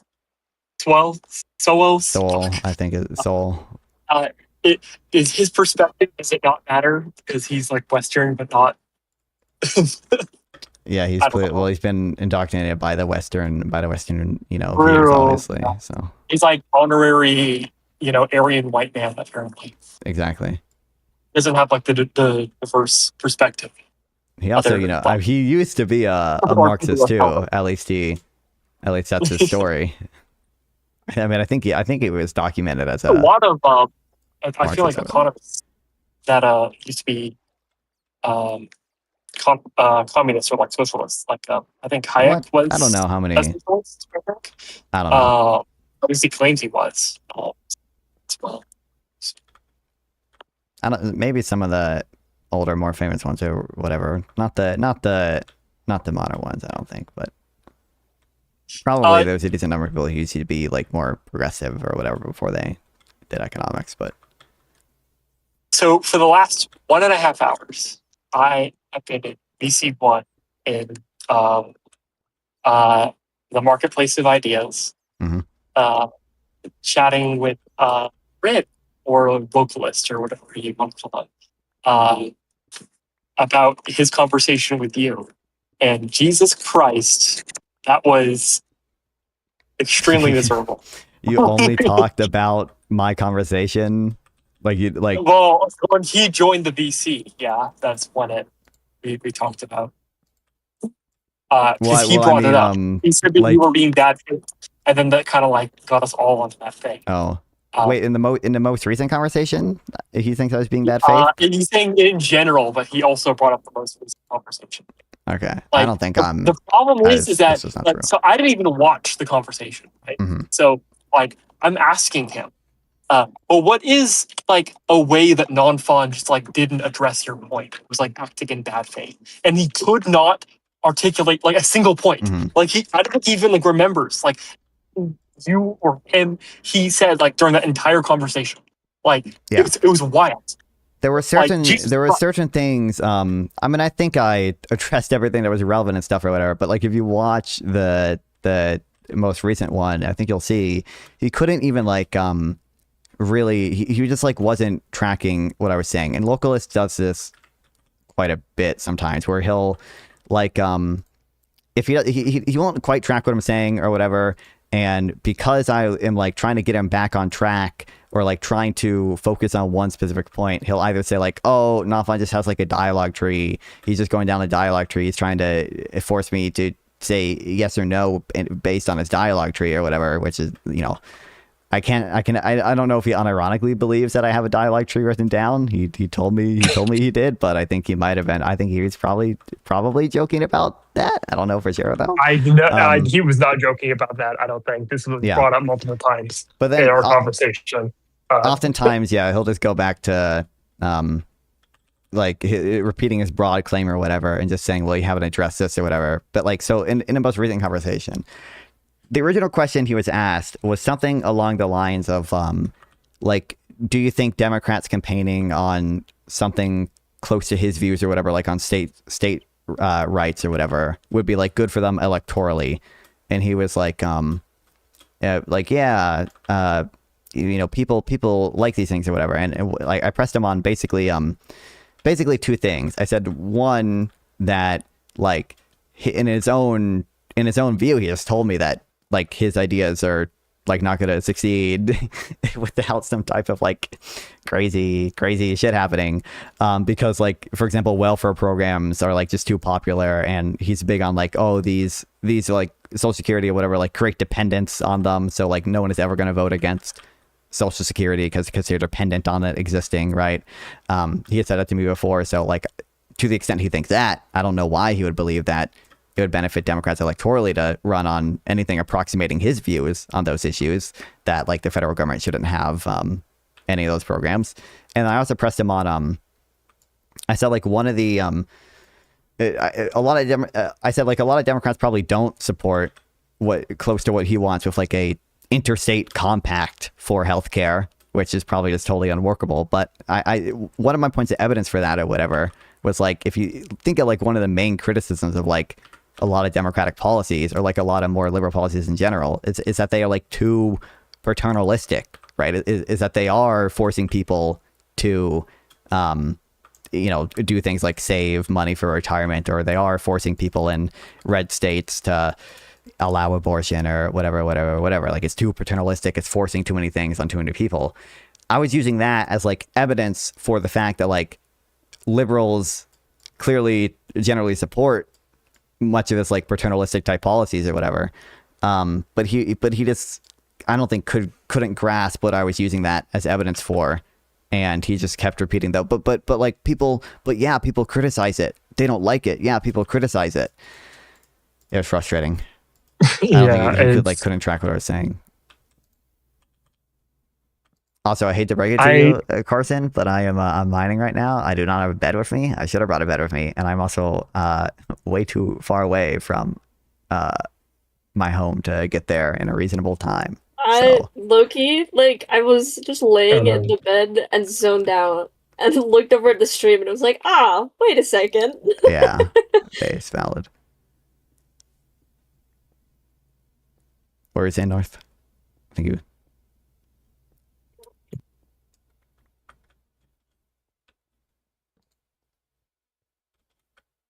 Oh, he's muted too. Oh, damn. Horrible.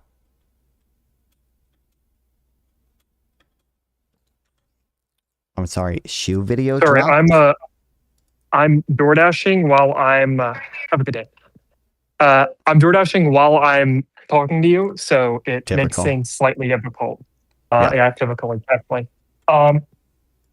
Yeah, this is a very frustrating conversation to have with him because so it was like me and Trapringo and to a lesser extent Kyle as well. We're like trying to get him to like understand like why was he having the conversation and like how he expects to like convince people. And he kept like changing like the prerequisites for like why he was having the conversation and like what his goals were and like how we were going to achieve it as we kept like deconstructing like how he went through these debates, and he kept running back on the typical tropes of he was talking 200 words per minute and wasn't letting me get my point in, and he'll say 10 things at you and the dialogue tree, and Jesus Christ, it was. Yeah, I mean, he does the same thing every time.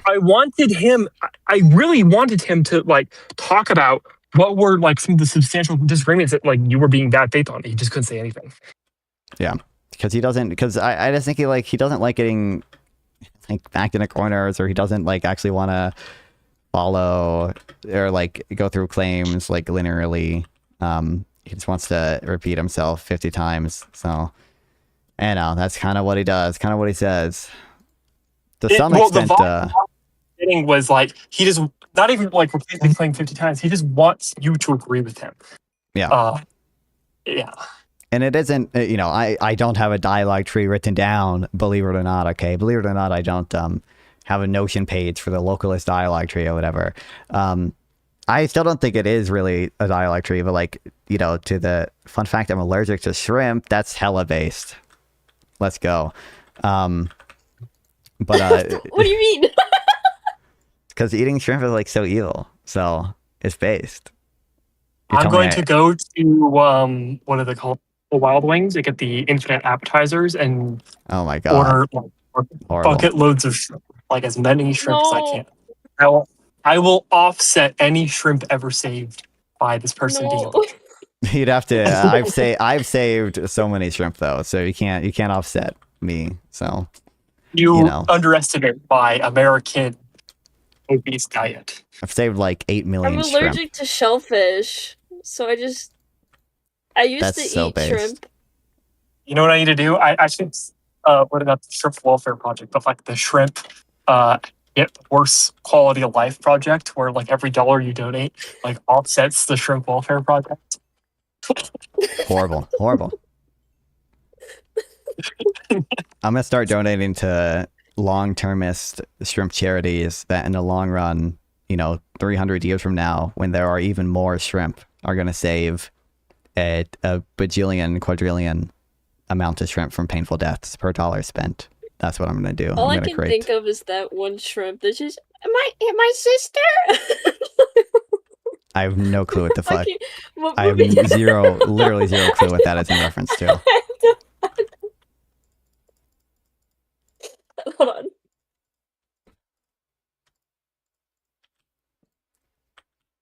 My non-fun sub offsets my shrimp eating.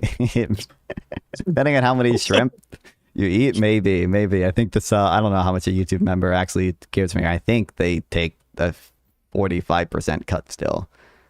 But I think that still leaves me with, like, $3 a month, I think. Probably. And then that's, what's 3 times 1,400? Or 3 times 14,000. That's like 42,000 shrimp saved from painful death if I donated all of your sub money to the Shrimp Welfare Project. So maybe it does. Have you ever considered like doing like a media thing with the Shrimp Welfare Project? Like, how they safe I mean, and like.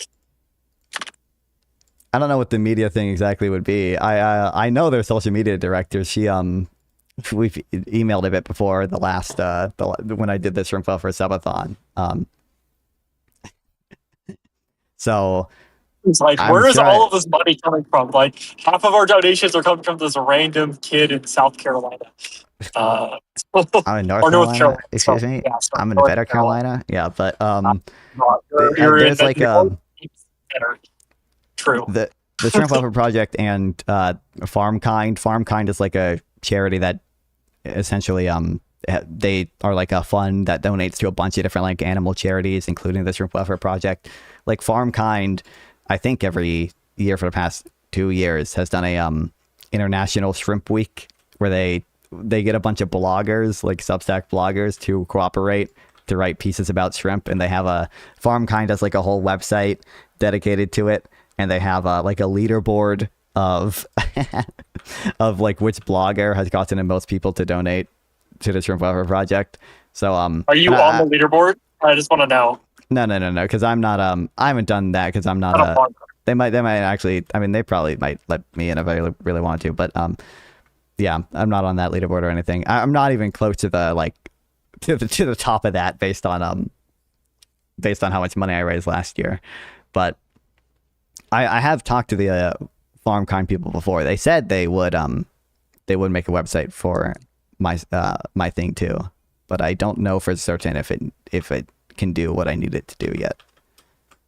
Exactly. What do you mean by that exactly? Like, what is? I mean, so basically the donations go through something called every.org, and that's true of like FarmKind donations generally, in a lot of charity donations generally. It's not just the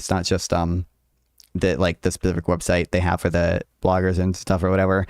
And every.org has like a API, and you can use that API to essentially get data on like when there is donations and like the name and the message attached or whatever. And I should be able to. You want them to donate directly to it. You want people to get that data to display on.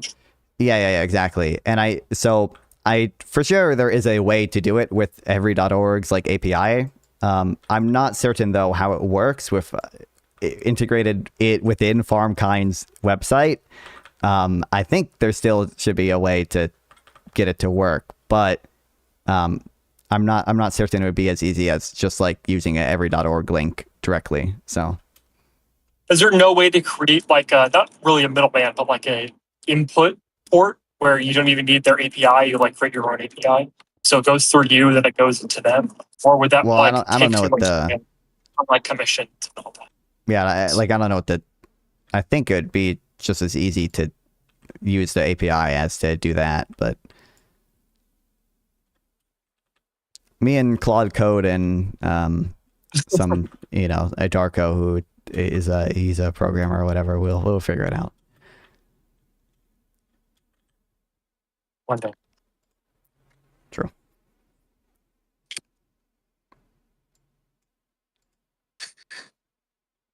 Because she passed away, and then the baby lost its legs and its arms, and now it's nothing but a stump. This shrimp from Shark Tale? I recognize this now. And it's growing, and it's fairly happy, and it's difficult because I've been working. This shrimp would support the Shrimp Welfare Project. This is why this is effective altruism finance. Yo, Lactoid, what's up? Thanks for the raid. I appreciate it. Lactoid rating? Wow. Yeah. What is a woman? Oh, Testicle Johnson, thanks for the sub. I appreciate it. What is a woman? Are you enjoying being in this VC, hearing me read chat and saying what is a woman, and then asking and then having to thank Testicle Johnson for a sub, and also saying lactoid. I mean, what a horrible phrase that is.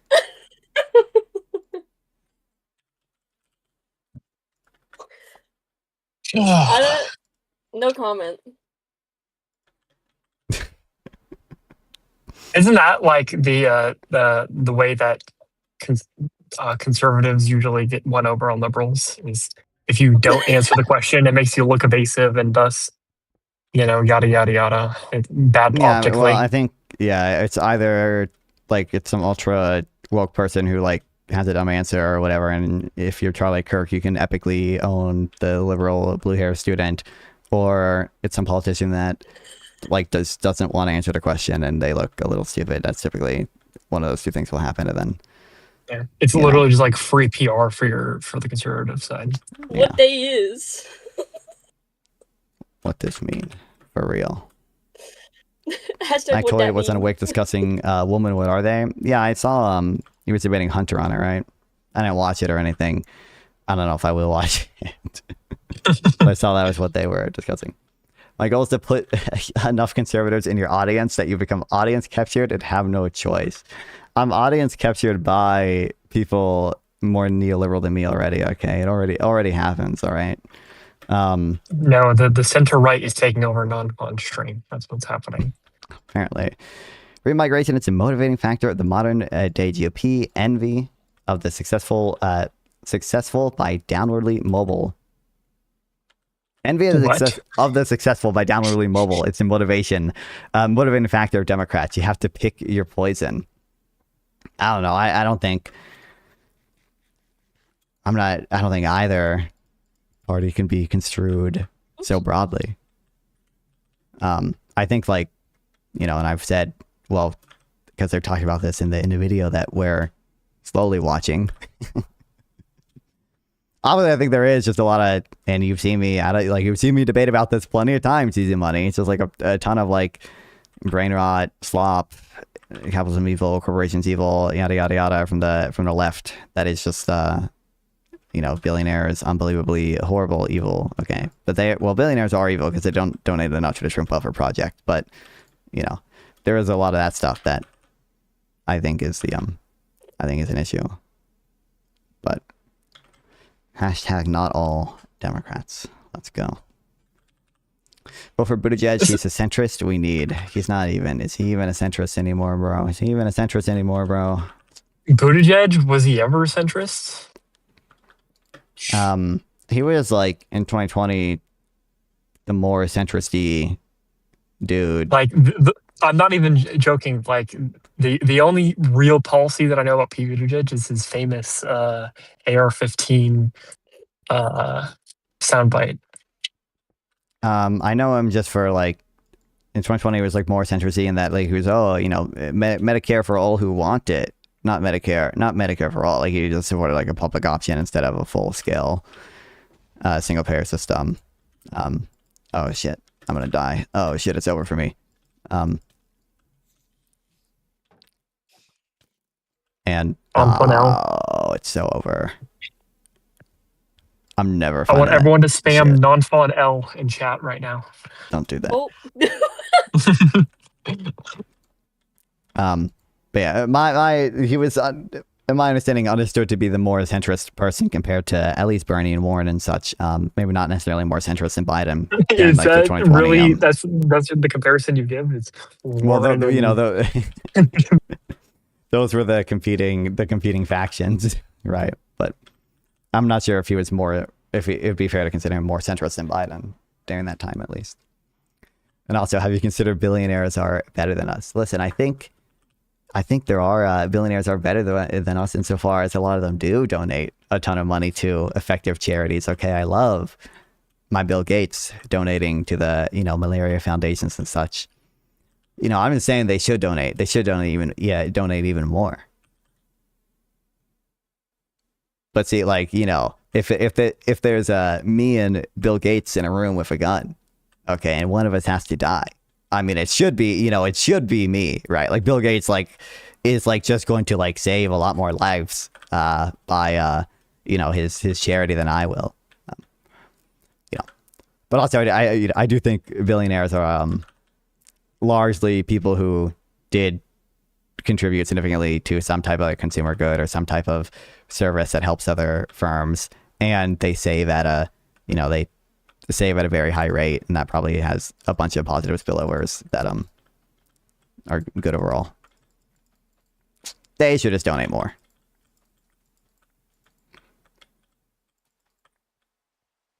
In fairness, everyone should donate more, but they don't.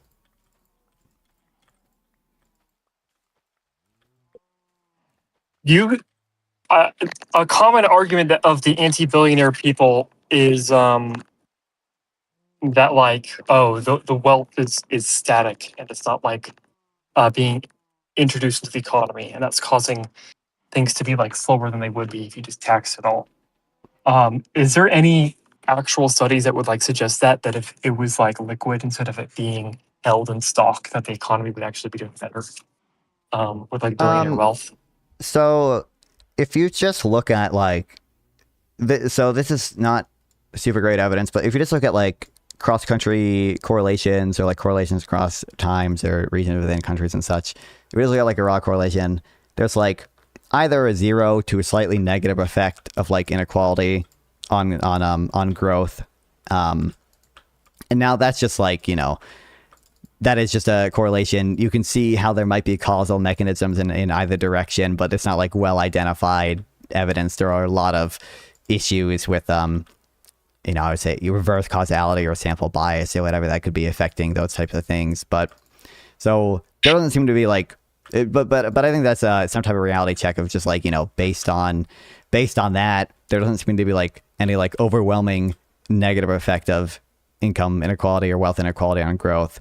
And then, you know, it's just not, I don't know why necessarily we would think that like the savings that billionaires do don't improve growth to the same, if not a higher extent than any type of consumption that they would do, or any type of consumption or savings that the lower classes would do. Now, you know, people who have less money typically have, and sometimes maybe what people are trying to refer to when they say that is that people at the lower end of the income/wealth distribution have a higher marginal propensity to consume, which just means, you know, for every new dollar you give them, the marginal dollar you give them, you know, they might spend 80 cents of it, where the billionaire is only going to spend, you know, 1 cent of it, right?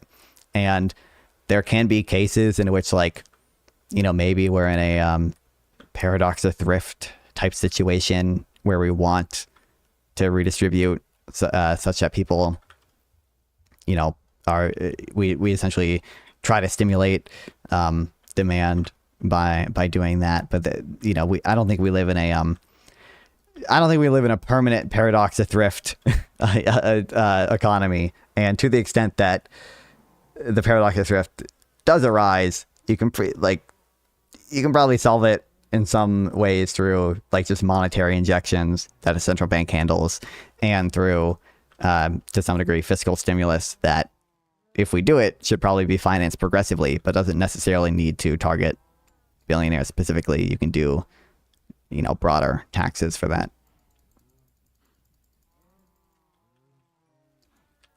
But like, I mean, you know, savings. So like, in a strict accounting sense, like savings is equal to investment, right? Like the money that, like, saving is just defined as the money that is used to finance investment. That is just true in a strict accounting sense. That is just how we have defined those terms in macroeconomics. And, you know, if you think about it that way, probably that gives you decent reason to believe that insofar as like billionaires are saving their money and not spending their money, like that's going to have some that definitionally is going to be increasing investment, and that's just like probably financing relatively productive stuff. And then how would you refute the leftist talking point of, oh, they take loans backed by the stock shares they own, and that it explains why there's so much wealth inequality. Yeah, well, for one, they do have to, obviously the die part of the buy borrow die thing is like a thing, but like they have to pay back the loan with after tax income typically, right? So even if it is the case that billionaires get some loans that you know, they use their stock as collateral for, and they can consume or do whatever without having to pay taxes on certain income, essentially they can like implicitly realize their income without actually explicitly realizing it. They do have to pay back that loan with income that is taxed. But more importantly, it just like empirically does not happen very much. So like there's a paper looking at this. It's something like, if you think of like billionaires and people, right? They have a fuck ton of money in what the paper defines as like I think actual general income, or it might be annual general income. Regular-ish types of income that like is taxed, and usually that money is more than enough to like finance their like lifestyles. So there are obviously certain cases where like probably the like I think Jeff Bezos like he gets like $20 billion a year in like regular income, even according to like the ProPublica thing. I remember looking at this when Ezra Klein did his like interview with the tax lawyer dude. I look up ProPublica billionaire taxes. They have a it's thing like here. what are they called? Like what are the dividends? Am I where like they get paid out a portion? Yeah, dividend. Yeah, they could be dividends. It could be a salary. Even though their salary might be $8,000, like they're still getting paid a portion of the. So like this is like Jeff Bezos's income, reported income, right? Like reported to the IRS income was $4.2 billion. Okay, now probably there's some things Jeff Bezos does that's like that might not necessarily be enough for, but like that's quite a lot of money that he's able to finance whatever he wants to do with. He might not necessarily have to do the buy borrow die thing, and you can just test that like more broadly empirically. Where did the buy borrow die thing come from exactly? I have no clue. I don't know where it very popular talking point. I would be curious, like what? Because usually you could was it the fruit of the rotten tree or something like that. I really couldn't tell you where it came from. You should look. Right, I should look into that when I'm not freaking DoorDash. It'll be interesting to know because it's such a popular talking point. I want to actually see like if there's percentages of like how many millionaires are actually doing this, if any at all. Is this so there's doing this? There's a paper I can send you it. It's and they have numbers regarding the things about this. So like just the things I have highlighted for the top 1% of wealth holders, which is above $14 million in 2022, 60% of economic income is included in AGI, which is again their measure of like sort of regular income that is like captured by the tax base, captured by our existing taxes that don't avoid them.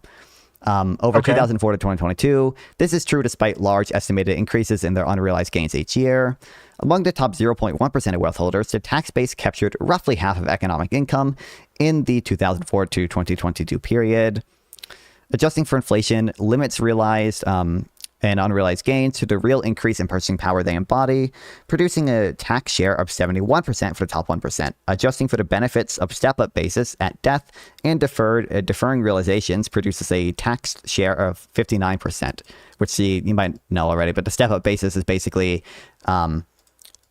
like when they die, they can if they pass on their wealth to their children or whatever, their children aren't essentially whoever owns the asset now doesn't have to, when they realize the asset, realize the value of it from the time that it was like initially bought or whatever. It is sort of the baseline is like reset to when they inherited the asset. So like if an asset went up 500% over Jeff Bezos's lifetime, rather than its children, if they later sold the asset, having to pay 500% plus the whatever 10% it went up, well, they held it. They only have to pay it on the 10% that the asset went up when they held it. If they were to that makes sense. If they chose to sell it, right? Yeah.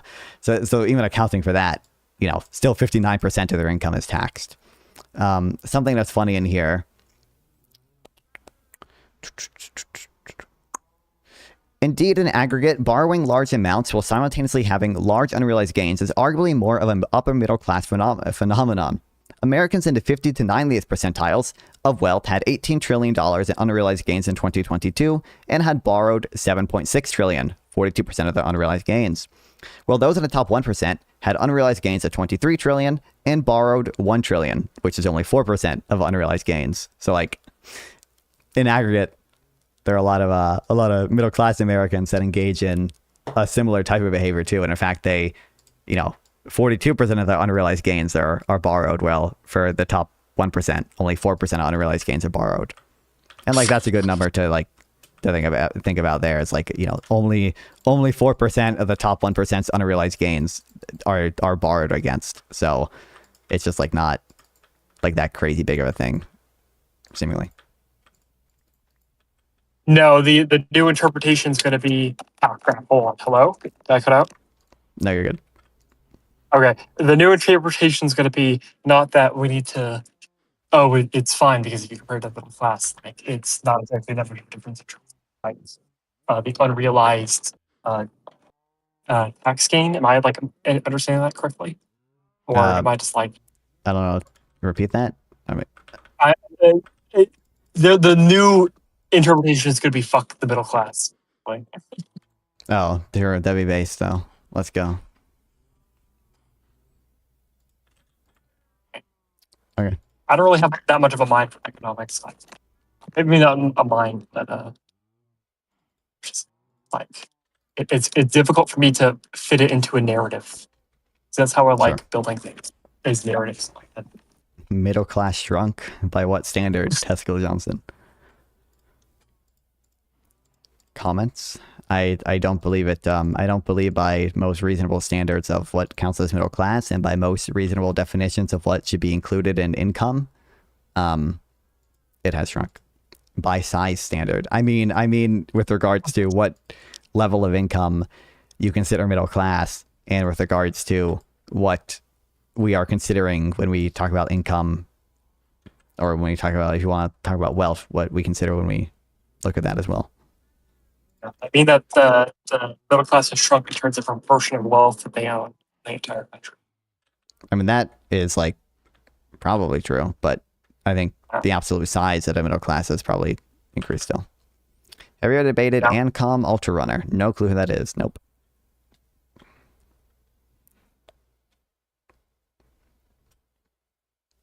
Don, what you should do is you should weaponize your community to go out into other communities and get them to debate you on economics. I'm not sure how productive that would be. I mean, like, ask them politely. I'm not sure how much that would lead to. I mean, I reach out to people whenever I want to, but like that Ezra Klein lady, you should definitely reach out to her. I think she's a little beyond me, but hey, you shoot 100% of the shots you don't take. True. Like, I tried reaching out to Ed Gowron. I got his phone number. I texted him, and he never responded. Damn. Horrible. Yeah. All right. Well, can I get back to my video now? Yes. Go back to your video. Keep playing Minecraft. Keep needing to go to sleep in Minecraft, but you don't have a bed on you, so you get, fucked. Yeah. I should have had a bed just so I could set my spawn point before I died. No, you gotta play on hardcore. It's the only way to play Minecraft. That'll go poorly. How would you died since we've started discussing?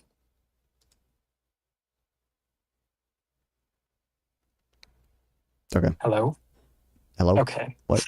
Hello? I did. How many times have you died since we started talking? Oh, sorry. I was not paying attention. I don't know. Probably, I think only twice, actually. Since this conversation, you've died twice. Oh, since this conversation? Sorry, no, I've only died once since this conversation. Jesus Christ. Okay. Sorry, I'm reading the thing Tesco Johnson sent me. Oh, okay. Go pay attention to your video. Get another 1 minute in. Go on a tangent. I would never do that. Ever? Okay. Never. Impossible. Share of adults in U.S. middle class has decreased considerably since 1971. Percent of adults in each income tier. How are they defining income tier? No, adults are assigned income tiers based on their size, adjusted household incomes in a calendar year prior to the survey year. Shares may not add up to 100% due to rounding. I'm sure they go over it somewhere, but I would guess that the mistakes that I would argue they are making here is probably, one, too narrow of a definition of income. So, for example, only including, thanks Jackson for the follow, I appreciate it, only including like wages or salary benefits in income and excluding certain things like employer contributions to 401ks, employer contributions to health insurance. They're probably excluding certain government transfers, and it might make sense to exclude some government transfers, but, you know, probably I would argue they exclude too many government transfers. Because I think, for example, like one of the issues with the work of like Saya Zuckman is that they exclude, I think, all government transfers except for like direct refundable tax credits. And that's just like not, there just aren't very many, like there's an earned income tax credit and some of there's a child tax credit. And like, that's basically it. And that leaves out a lot of benefits they get there, but like people in the bottom 20-50% of people get like SNAP, like Medicaid, including Medicaid benefits, is a little more complicated because of the nature of how concentrated health insurance spending is, or health spending is among certain individuals. But certainly, to some degree, you should be trying to account for that. And then I would also guess that they are probably using CPI, and I don't think that's a deal breaker or anything, but probably PCE is better than CPI. The median income of middle-class households in 2020 was 50% greater than in 1970, as measured in 2020 dollars. These gains were realized slowly. What are they actually tell you what they're doing?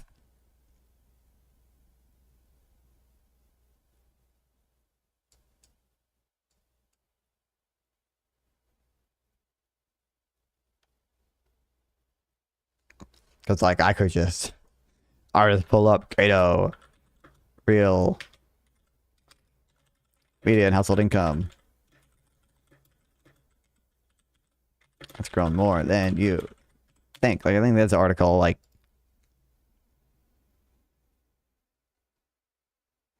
looking at, you can see this article is nice because it, like, starts out with probably pretty close to, like, what they're doing here.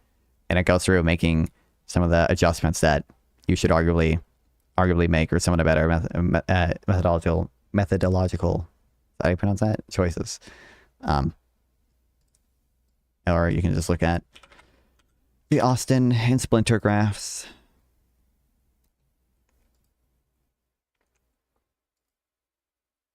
And see similar things.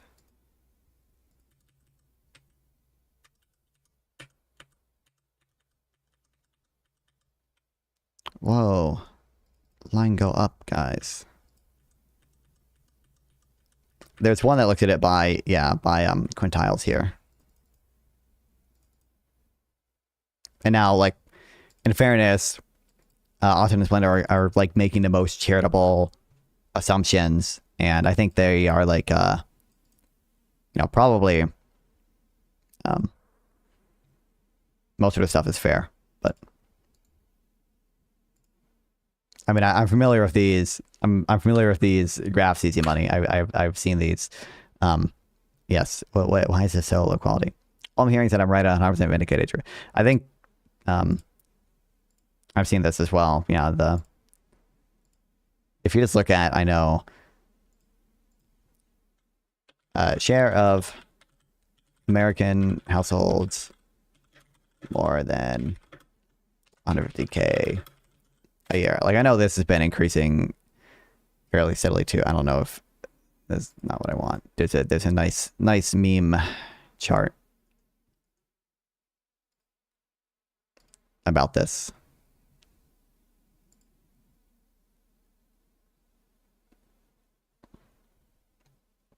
How are CAP and EPI better than AEI and Hoover? I'm not. What? How? What? I'm not certain. I've suggested that. What? I don't know you.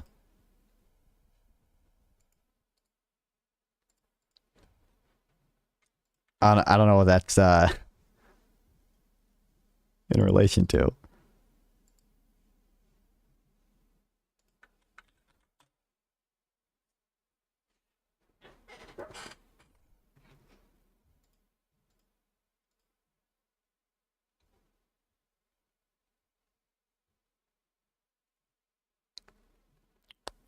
This is the real reason why the Affordable Care Act was bad, actually, is because now every debate about income inequality is because you agree with the former rather than the latter. About what?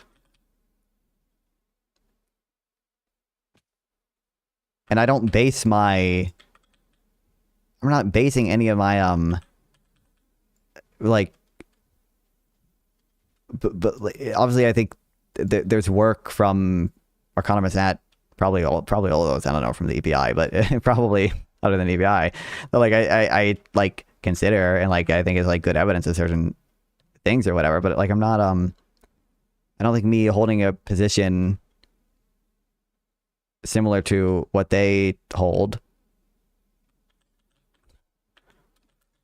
entails anything about like whether or not I think that they are better or not. And I don't think it like, I'm not choosing my beliefs like that much of a, I'm not treating it like a team sport or whatever.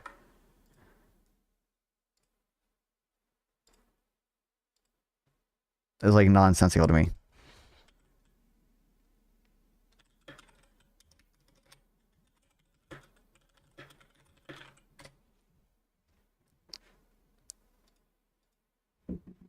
Even if it is particular, like even if look, I would give my kids a polio vaccine. I'm pro-vax in that sense.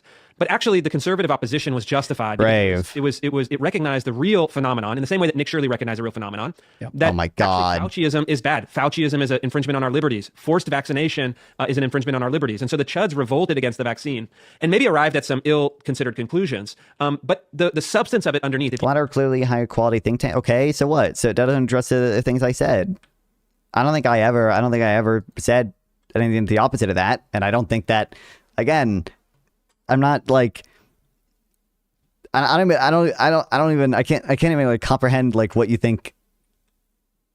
Like, do you think I'm like deciding which think tank is better and then like aligning my beliefs based off that? Like no, like I don't understand what you mean.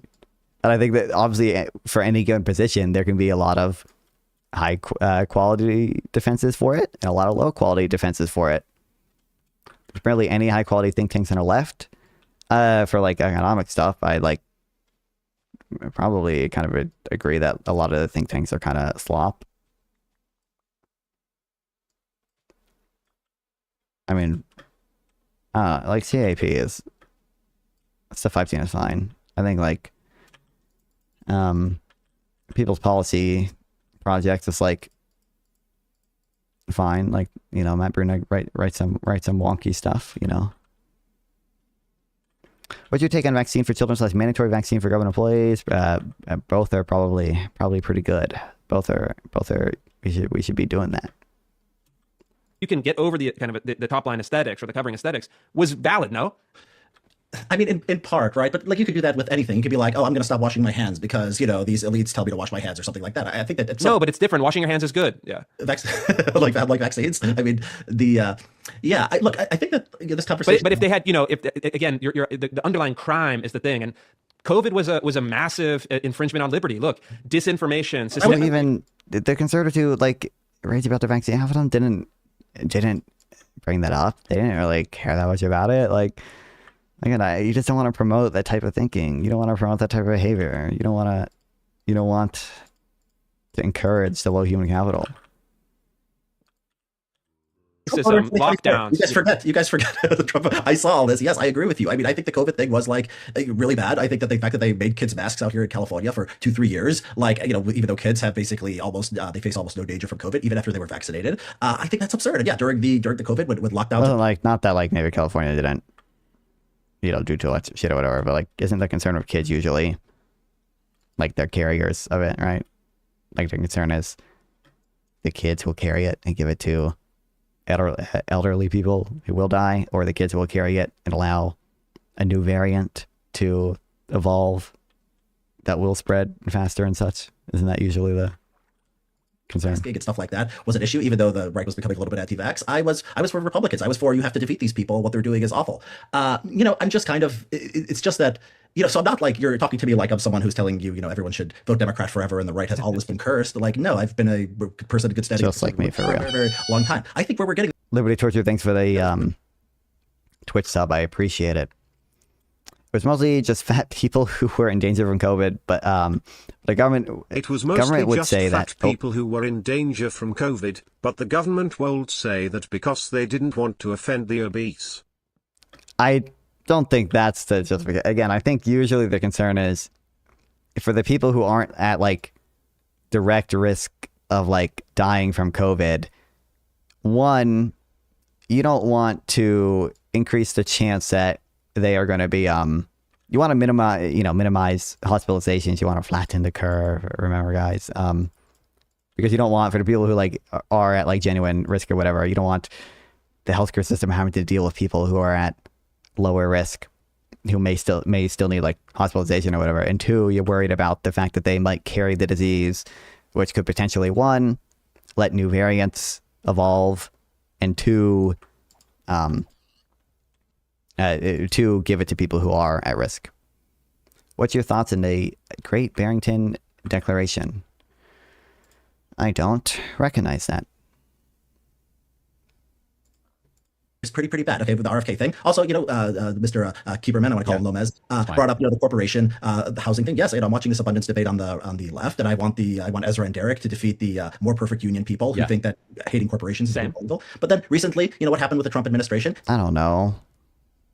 They're teaming up with Elizabeth Warren, and they're saying, you know, we need to have you shouldn't be able to build a house to rent. Basically, it's going to kill this basic economics 101. It'll kill supply. You know, prices go up. This is something that the Trump White House has been pushing. You hear Vance talk about. You hear Vance. Even I was listening to Turning Point USA. The guy Andrew Colvett, who's I guess one of the top people there, or the top person there since Charlie Kirk passed away. He's talking about corporations buying homes is like the major reason that young people can't afford them. So like, it's like we're getting the chuddery. Thoughtful analysis. I said I didn't recognize it. I skimmed the first sentence of the Wikipedia article to confirm that I didn't recognize it, and then said, I don't know. Yeah, I'm not going to comment deeply on something that I don't know a ton about.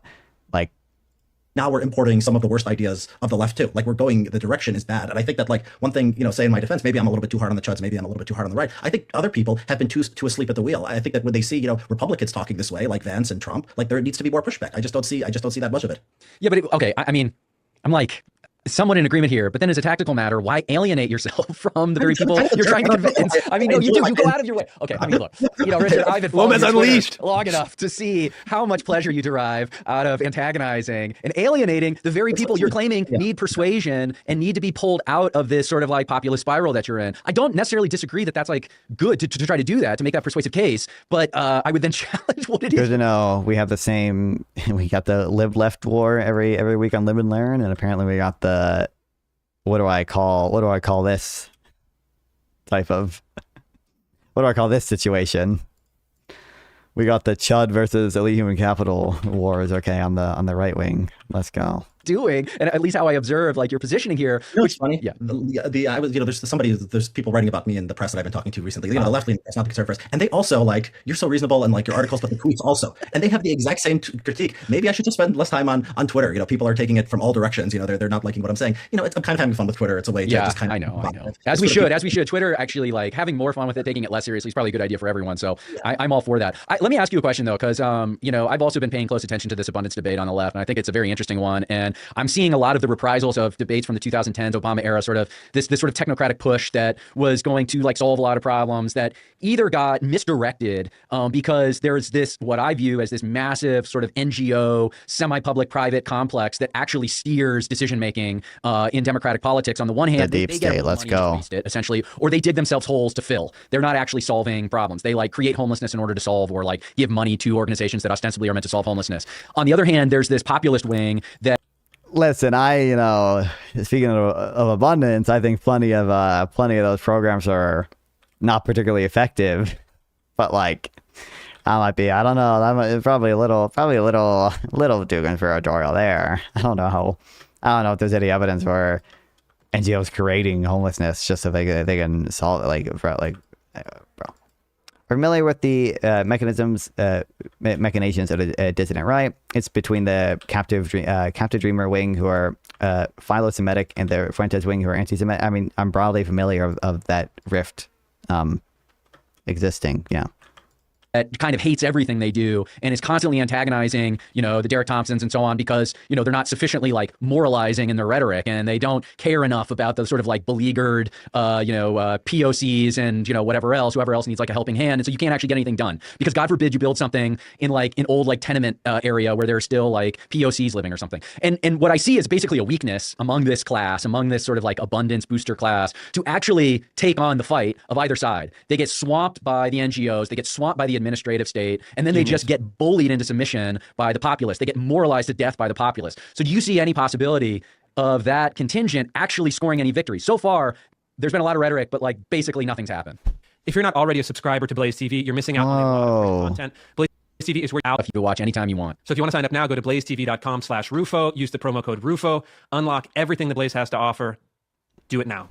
So I've been watching this with great interest. There's a couple of questions. There's like the strategy of like, what's the future of the left? And then, whether what they are advocating or what they're getting passed at the state level, whether it's actually effective. So I was watching this, and I was, my Destiny's too hard to watch nowadays, unbearable. And there Destiny's boring because all he does is play video games and react to stuff.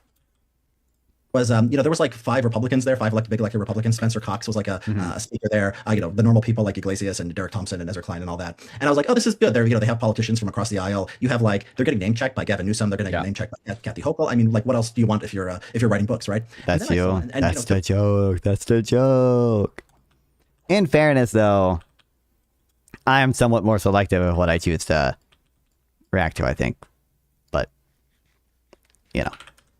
their credit. I mean, they're such smart, fair guys. I learned this from listening to Derek Thompson on the Ezra Klein podcast, that 10 years in California, YIMBY is not new in California. They've been pushing YIMBY for 10 years. No increase in the number of permits going to building. Literally, you cannot see the effect. And this is shocking. And I wrote this article comparing to what Texas. Why is that shocking? I mean, you would think that people in a state, right, who, if basically the big politicians in your state are saying, we agree with these ideas, and look, there are reforms. No, it's just Newsom just throwing a bone. If the you actual politicians don't believe in it at all. Yeah, there were 2 laws that Gavin Newsom signed, I think it was 2025, that were basically CEQA reform. So this is 2025. This is, we're getting late, so maybe it's going to come later. But the Democrats, they voted for it in the legislature, and Newsom signed it. Now here's the thing. There was also a Texas reform recently, and the Texas. How you react to slop? Not that often. California's reform is like, okay, maybe like. Well, like there's two types of slop. There's like slop in the sense that like I'm reacting to people spouting some slop, and the slop in the sense that I'm reacting to pointless bullshit that is slop. You don't react to the Garrett Jones video I sent you? Yeah, because I think that that's just not the best or most entertaining thing to like react to on stream is like a lecture like that. Of these projects, okay, the Texas thing is something literally called by right zoning. It's like if you're a city of over, I forget, like something like 300,000 people, and never react to 10th Amendment Center. Wow, it's like 18 of the 20 biggest cities in the states. Entertainment equals flop, but it's not like I don't think it's entertaining. I don't think the Garrett Jones videos are slop. But like I don't think the like slop in the sense of me reacting to the latest random bullshit drama video or random bullshit like topic I'm not interested in. I just don't think that's that entertaining. All those. Me watching every new Piers Morgan panel, like. You can build whatever you want. It's your land. It's called by right zoning. If you are in a mixed region, if you're in a mixed zoning location where there's either any place that's zoned for business or business plus residential mixed use, you can build whatever you want. There's some basic things like there's some height requirements, but it even limits like what the height requirements could be. It limits the parking. It just says basically you can go. There's no CEQA equivalent. There's no environmental review in Texas. They're not doing the union thing, which California didn't touch. California probably has 100 DEI kind of stuff that you have to do when you have to build a house. You're probably with the contractors. The environmental stuff is crazy. The environmental requirements for building new houses adds enormous cost. Yeah. So I'm the kind of person I'm willing to wait and see. Maybe and when I talk to the YIMBY and the abundance people, they say, look, we're undoing 60 years of bad laws and bad ideas. That's not true though. That's not true. I think most of the Republicans I know are against by right zoning because of crime. Okay, I mean that's not that surprising to me. Does it actually have any? Is there any good evidence on it having an effect on crime? Or is that just like a boomer? Is that just like a boomer complaint? I think they're bowling you over. The reality is that the abundance bros on the left are 40-something white men with elite education, and they just are like me for real. Put together a boutique ideology that is essentially 80s style Reagan free market supply side economics. True. To people who might endorse it in the media, knowing full well that it's not going to happen in New York or Illinois or California. And in fact, those ideas are dead on arrival. And it's not 60 years. Lomas and I grew up in California. Yeah. I'm not sure if you grew up. I don't think even Zorhan pays lip service to abundance. I don't think he's particularly actually ideologically invested in it or whatever, but he literally said the word abundance. He literally said abundance for the 99%, right? Maybe, I guess if you view abundance as literally just 1980s Reagan supply side economics, then those ideas specifically are probably dead on arrival in New York City, but I think it's a little bit broader than that. There's good evidence that allowing SROs in communities increases crimes. School resource officers? No, I think it's single. I'm assuming it's what single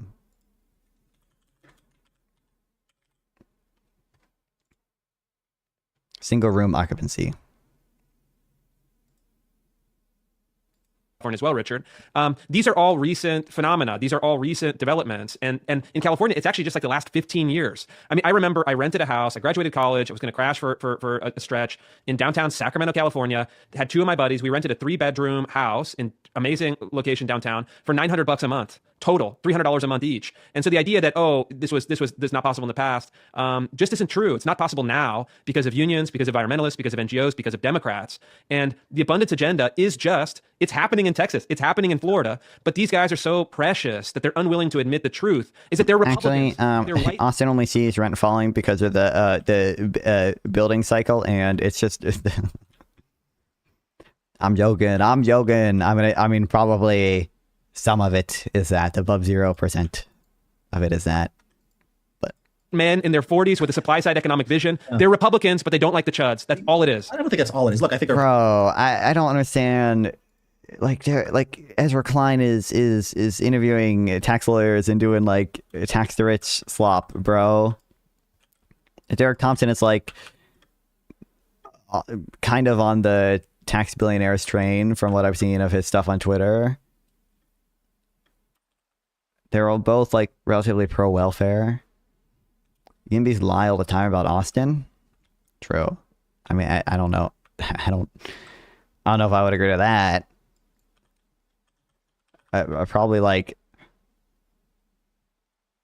I agree is not particularly good evidence in and of itself to simply say Austin no zoning, Austin build many home, rent fall. You probably want better identified actual evidence and stuff, but I'm not certain I agree that they simply lie about Austin all the time. At least not the good YIMBYs. Probably genuinely horrified by pro-life. They're probably genuinely, they probably, there's a lot of cultural things. I think a lot of these guys believe in higher, I don't think they're Reaganites, right? I think they believe in higher taxes for top income earners. I think they believe in higher taxes is antithetical to abundance. So they can either believe in higher taxes or they can believe in abundance. I don't think that's true. I've made these arguments to them. Yeah, it's you guys. I think particularly inefficient taxes might be antithetical to abundance, but I don't think just higher taxes in general it's necessarily antithetical. A lot of abundance is about state capacity. It's about state like the state's capacity to do things, which it needs revenue for too. It is true, but you can cope. I don't know, like who are the big Yimbys that lie about Austin? Like I don't like. Do you think Matt Iglesias lies about Austin? And to be clear, my standard of lying is more than just have a reasonable view of a situation that is like different than yours, right? Like even if I also think the view is wrong or whatever, my standard for is saying they constantly lie about it is higher than simply many of them have a misunderstanding of or the wrong view about this issue. Is that they either like have some unreasonable view or are intentionally misleading people on it. And I don't think any of the like bigger YIMBY people I'm aware of to really do that. No, they're capable enough of understanding building cycles and that upzoning reforms happen post-boom. So I'm just asking you, do you think I'm not familiar with his comments exactly on this, but like, do you think Matt Iglesias is like lying about Austin? Do you think Derek Thompson is lying about Austin? I'm familiar with Derek Thompson pointing to Austin as an example before. I'm not familiar with everything he said in it, obviously, but I'm familiar with him mentioning it in some of his blog posts and some of his tweets. Even markets, basically. That's what you're saying in housing. Yeah. You're saying central planning doesn't work. You basically need to unleash the market. It's not some big corporate conspiracy. So why don't you apply this to labor? Why don't you apply this to energy? They generally do not. They're smart enough to see it for housing, and they're focused on that issue. It's kind of weird. Once I was interested, I was looking at Iglesias' Substack, and I was looking for he writes a lot, and I was looking for someone this smart who understands markets. He can't be pro-labor union, is he? So I looked to his entire Substack, and he writes about everything. He writes about movies. He writes about World War I. I found like one mention of union. I think zoning laws are a big bottleneck and gatekeeper for people being able to build their own homes. When you say build their own homes, I think the reason people don't do that is just because A, they don't want to, B, they don't have the knowledge and skills to, C, the opportunity cost of doing it is too high. I don't think Iglesias or Thompson are lying, but I think a lot of Yimbys on Twitter are, though. Okay. I got, I'm not, maybe I don't follow enough Yimbys on Twitter, but like unions, he'd be talking about it and he'd be defending it. I'm certain that there are plenty of people out there who they don't understand who do memes about it at the very least. That's the problem. They are not taking their own ideas seriously. Now, look, what I was about to say. Maybe this thing what Newsom did last year, maybe it matters. 5-10 years, I don't know. I'll reserve judgment. But yes, if in 5-10 years that chart of permits in California and LA County and San Diego County is not going up, yeah, we'll have to say it failed. It got a lot of attention. It sold a lot of books. But yeah, what it was trying to do, there was just too many contradictions in the movie. But also the lesson here is that Texas works, Florida works, California doesn't. And if you are actually genuinely interested in outcomes, rather than politics as a kind of symbolism and just merely rhetoric and just merely the proceduralism, checking the boxes, then you have to conclude that you can actually work to achieve outcomes within the sort of broader Republican right coalition. That has an avenue to actually get things done that you want to get done, despite some of the pathologies that we identified earlier. Whereas in the Democratic coalition, you can't. It's stuck. It's stale. It's dead. It's because what makes you think that's more the case with Democrats than it is Republicans? I don't understand it. I don't know the reasoning behind that. And if you are actually genuinely interested in outcomes, rather than politics as a kind of symbolism and just merely rhetoric and just merely the proceduralism, checking the boxes, then you have to conclude that you can actually work to achieve outcomes within the sort of broader Republican right coalition. That has an avenue to actually get things done that you want to get done, despite some of the pathologies that we identified earlier. Whereas in the Democratic coalition, you can't. It's stuck. It's stale. It's dead. Like there's obviously certain things that within parties you're not going to be able to do, and there's going to be resistance to some of the things that abundance liberals and or people further to the right of that or whatever, like Richard and Hanania, like their goals, there are going to be limits to what they can do within the Democratic Party because it's still a party based on an ideology. But like, I'm not convinced it's any more the case that for Republicans you're able to move them more than you're able to move the Democrats. I'm not certain that's the case.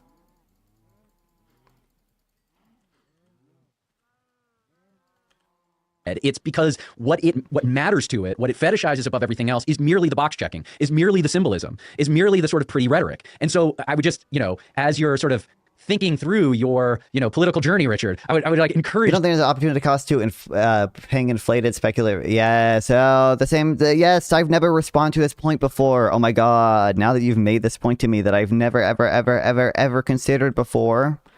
You're right, localist. Wow. Whoa. You to take into consideration where there is real possibility, however imperfect the journey might be, to actually achieve the things you want within what coalition. It's pretty obvious from what's been demonstrated in various states that can happen within the Republican Party and on the American right. It can't happen on the left. It can't happen within the Democratic Party as it's currently constituted. I don't think you see so the reforms they're talking about that might be especially pro-growth, to be fair, or whatever. Maybe those are more likely to happen in Democratic states or whatever. There are probably other margins on which you can see change happen. There is a disconnect in the Democratic Party between what's a non-online one that exists. I mean the tax, the exemptions for taxes, I guess, is a growing one. I'm still a Republican voter on the state and local level. I mean, I think that the problems that I see are, to a large extent, my problem is a Trump problem and it's a Vance problem. Unfortunately, the two, the president and vice president. So I'm not ready to write off concern. That really addresses the point, brother. Because we've had the same conversation 5 billion times. I don't care. We've already ran through this 50 billion times, and you hardly ever address my points in a meaningful way. Typically, you will refuse to answer something eventually, or you get trapped in some contradiction or whatever, and then you just simply go back to repeating your same broader point. And it's just annoying. It's just, we have the same conversation 500 times. It's boring. I don't care. Conservatism forever. It's there's some things with this administration that are specific to this administration. There are problems. I want the abundance. I'd love if they were Reaganites, and I'd love if they took over the Democratic Party, and I'm rooting for them. And you won't see basic mathematics. Clearly, less opportunity cost to local. We ran through this a billion. Go watch our the 500 debates we've had. So on this before. For one, I have always said that there is a opportunity cost. I've never suggested there's no opportunity cost. It's just the opportunity cost of one side is larger than the other. Obviously, everything has an opportunity cost. Even it's the best thing that you can do, there's still the opportunity cost is just negative because the next best alternative is worse, right? Obviously. And then 2, I go watch the 3 or 4 debates we've had on literally this exact one specific thing. I don't understand why people's revealed preference would so overwhelmingly be to not build their own home and to not invest in the skills of doing it themselves, if it actually was the case that it was so significantly and obviously cheaper when considering opportunity cost. I also don't, just kind of broadly, we see that larger construction companies are more productive than smaller ones. We observe that generally they're just gains from people specializing in things. They're very well-tested models about that, right? Even very basic models about competitive advantage, even very basic models about the gains from economies of scale. And we can see that these, empirically hold up in many industries, including, the fact that larger construction companies are more productive than smaller ones is evidence of gains from scale and such. And, in the real world. But yeah, I mean, they may not. Yeah, I don't think they will, but I think it's actually even simpler than what we're talking about. And the typology is important. If you look at who runs the Democratic Party, it's people like the abundance bros. These are knowledge workers, city workers, people that are comfortable with words, symbols, and maybe at the edges, like an Andrew Yang who likes math. In theory, he likes math. I don't know how much he likes it in practice. But if you look at the Republican constituency and leadership, especially at the state level, it's people who understand the material world, people who build things, people who sell automobiles, people who develop real estate. And the fact is if you want a guy, if you want a movement that can build big things, highways and industrial equipment and energy facilities and real estate new suburban developments, these are just Republicans. These are Republicans. I don't think it's true. What is this? Stop scrolling. Did you know that two people could be in the same grocery store, pick up the same item in the same aisle, but pay two different prices because your data is being used against you? I don't think anyone should be paying more for the same groceries just because of an algorithm. And that's why I just signed the Protection from Predatory Pricing Act in the state of Maryland. No more using your personal data to quietly hike up your bills. Same cart, same store, same price. That's fairness, and that's what Marylanders deserve. All right, okay. Stop scrolling. Did you know? Silly. And that's what it is. And so you have a Democratic Party in LA where they have an unveiling for like a solar bus stop as if they've just built the Golden Gate Bridge. Whereas if you go to Texas, it's chuds with jackhammers that are like building a 100-lane freeway overpass. And part of it is just that. It's like this is who builds America, who actually physically does it. And would, you know, what does that say about the coalition that has it's all labor unions. They're the real ones that built America. Systematically boxed out those people, demonized those people, and all of a sudden they can't build anything. They're like, oh no, who's going to build this for us? Maybe, you know, maybe Matt Iglesias will build it. You know, I'm not sure Matt Iglesias could walk 5 miles. Realize you were in the 5% of Democrats that oppose this. Yes. That's tough. That's tough. Well, I don't know if that alone is a 95 issue, but I understand your point. Yeah, I don't know. I don't know if it's like these chuds just know how to build things, or just the chuds just negative. They do, dude. They know how to build things. Like Nick Shirley, they're not neurotic. They don't like stop themselves because they don't have the answer to every question. You just go and do the thing, okay? Yeah, I think that go to any commercial, like go to a commercial warehouse, talk to the guy who's running the industrial plumbing, talk to the guy who's running industrial electrical, talk to the guy who's running the sprinkler systems. I mean, just like literally go do that. I think the abundance guys would benefit greatly from just actually doing a little sociological research here, anthropological research. What kind of guy builds big things? And look, it's not guys like me either. Frankly, I can admit that I couldn't build an industrial facility. A soft-handed urbanite. Soft-handed. Well, I'm a ruralite now. Actually, you're a farmer. Yeah, that's right. Now I'm a farmer. But look, it's like, but I know who that guy is. I have many friends in that world, and I have enormous respect for what those folks do every day, and it's incredibly impressive. And even culturally, I don't have respect for them. They should be celebrated. These are the American kulaks. I think they should be demonized. Happen, you know. And the Democrats are just like, we want to eliminate these people. That's a little bit of an exaggeration. What are you, we want to eliminate these people, dog. No, I'm just not eliminate physically, but they want to eliminate them from any position of power, authority, status, prestige. I feel like, am I misunderstanding that or something? I feel like increasingly Democrats are trying to like cuck out to these people. Like they're trying to cuck out to things about, I don't want to say they're necessarily like cucking out to affordability, but like Democrats try to appeal to these types of people all the time. They try to appeal to even manufacturing workers and such. Like you can see them when they talk about Trump's tariffs. They're not like all praising free trade or anything. They are very clearly, many of them are careful about their words there because they want to appeal to these type of people. They want to appeal to these workers. Holy shit, Chris Rufio is gay and dumb, for real. The American kulak, I mean, the American kulak, rhetorically at least, is a kind of figure that earns nothing but contempt. I don't know. It's hard to like. I try to see what it is that they have. Look, I think there's a few issues. Like, if these people are racist, if they're homophobic, yes. But I don't think there's just like a hostility to like people who build things. Like really? Do you have any studies or evidence to back up a claim that full outsourcing has less opportunity? What do you mean by full outsourcing? Your definition of full outsourcing is just having someone else build your home for you, or having a construction company build a home. Has less opportunity cost to local self. Yeah, number one, that study I mentioned earlier, you can look up. It's called Why, or like, has construction productivity stagnated? I believe that study finds that larger construction companies are more productive than smaller ones. Number two, people's revealed preferences is some evidence, right? The fact that people do in fact prefer to not build their own home, I think it's evidence that it probably is more efficient, and that people consistently do that across everywhere in the United States, right? Is like, you know, pretty good evidence of that being the case. Those are all companies. Okay, and how's that relevant to point? You see Biden ads where like there's people working in factories, regular people building stuff. This is kind of like a staple of Democratic, Democratic messaging. Maybe not in like AOC. Hold on. Who cares if they're a little bit racist or a little bit homophobic? Why does that matter?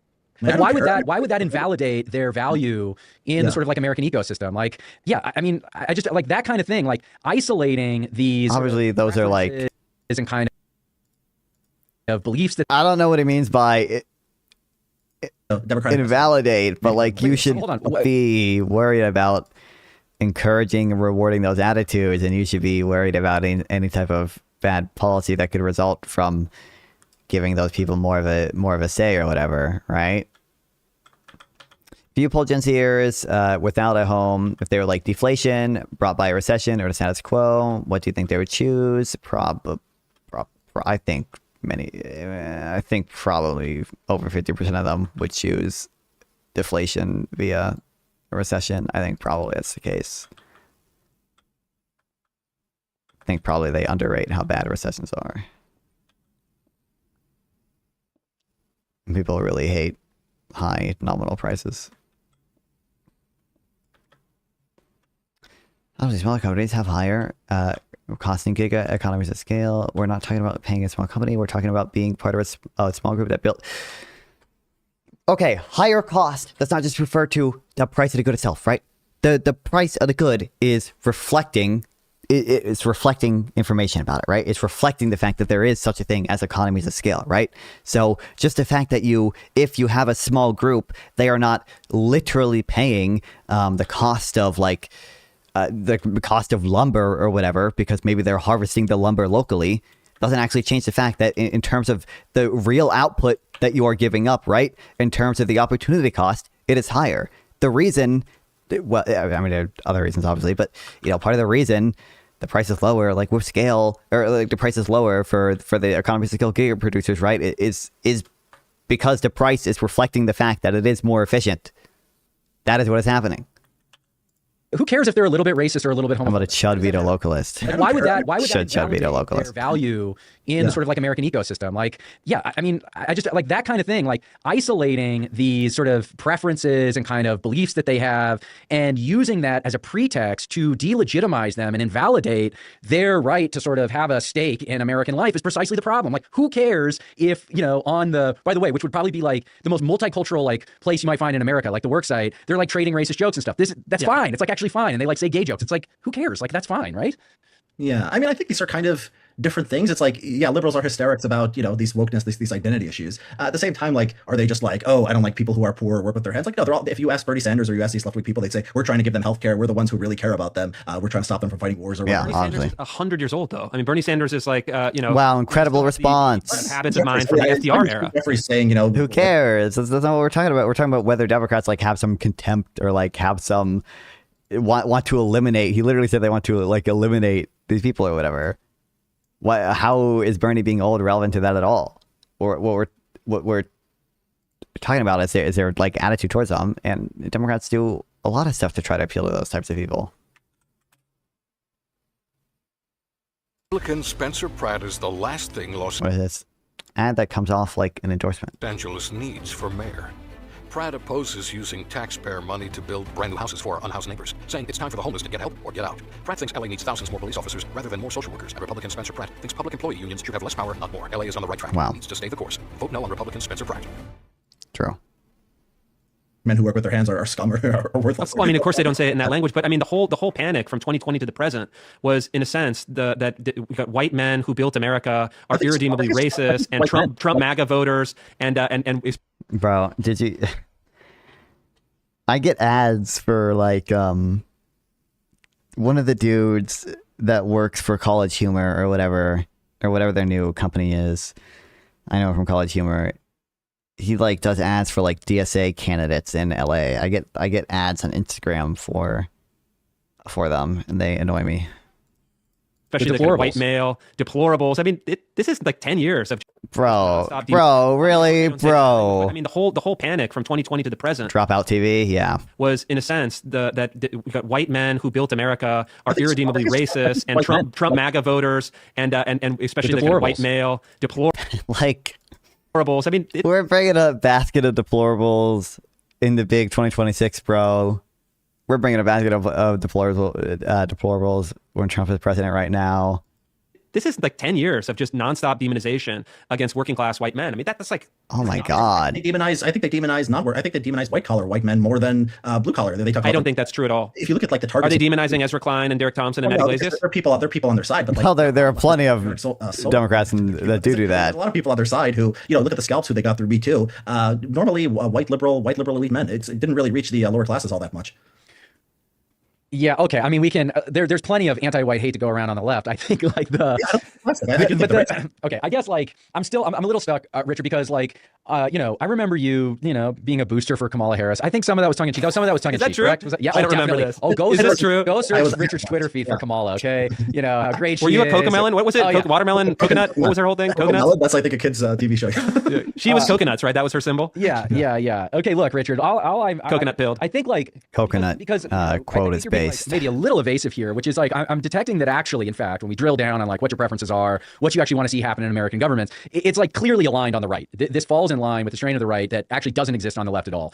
There are too many of these sort of moralizing traps, moral panics, these superstitions actually that dominate elite left politics in a way that the superstitions on the right don't dominate elite right-wing politics. And so I guess like the question I have is this turn, this kind of subtle rhetorical turn that you also hold on, sorry, that dominate elite left politics in a way that the superstitions on the right don't dominate elite right-wing politics. And so I guess like the question, I feel like the first half of the conversation kind of demonstrated that's not really the case, unless I'm missing something. Because I've been playing Minecraft too much. They were talking about how like the left doesn't empower the same type of conspiratorial thinkers to the same degree that the right does. I have is this turn, this kind of subtle rhetorical turn that you seem to take in support of Democrat policies doesn't actually align with the things you're actually saying you want and the kind of problems you're identifying in American politics. And this gets back to my point, which is a lot of it seems performative. It's just a kind of performative antagonism that I don't want to do psychologizing here, but it's like part narcissism of small differences. Like it's embarrassment that these people share my underlying, they're in my coalition and it's embarrassing to me. And therefore I'm going to like attack them. But I would just say that like, welcome to American politics. Welcome to a two-party system. Like you're going to be in bed with people who, say some things that you don't agree with. Yeah, I mean, it's people are a little bit, racist. Yes, where I am with the left, especially on high-skilled immigration. I think if you're going to say like top issues of like the future of the country, I think getting smart people from across the world. You take IQ seriously. I mean, you take the IQ and productivity. Like high-skilled immigration has been such a boon for the United States. It's probably the number one issue. It's hard to think of things that are more important. So the Trump administration, they go after low-skilled immigration. They also are going after H-1B visas. They're also like really just kind of slow walking the processes. I'm not sure H-1B is high-skilled. Wait, yeah, and this is the problem. Like you're like sort of categorizing the whole H-1B thing as high-skilled immigration. Oh, it's like cashiers. I don't think, again, I thought they would talk more about this. This is like the last 10, 20 minutes of the video, but by most reasonable standards, I think it's high skill immigration. So he's disproportionately weighted to the lower bands. What are we looking at here? 7-Eleven. No, and it's like, it's just like low to mid-tier tech workers. The average H-1B salary is just a hair under 120K.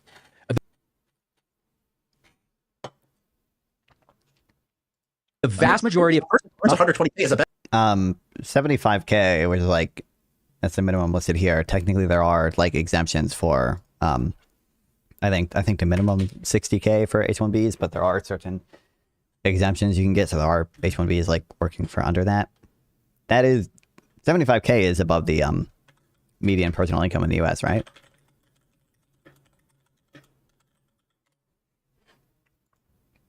Real median personal income is 45,000. Although is it in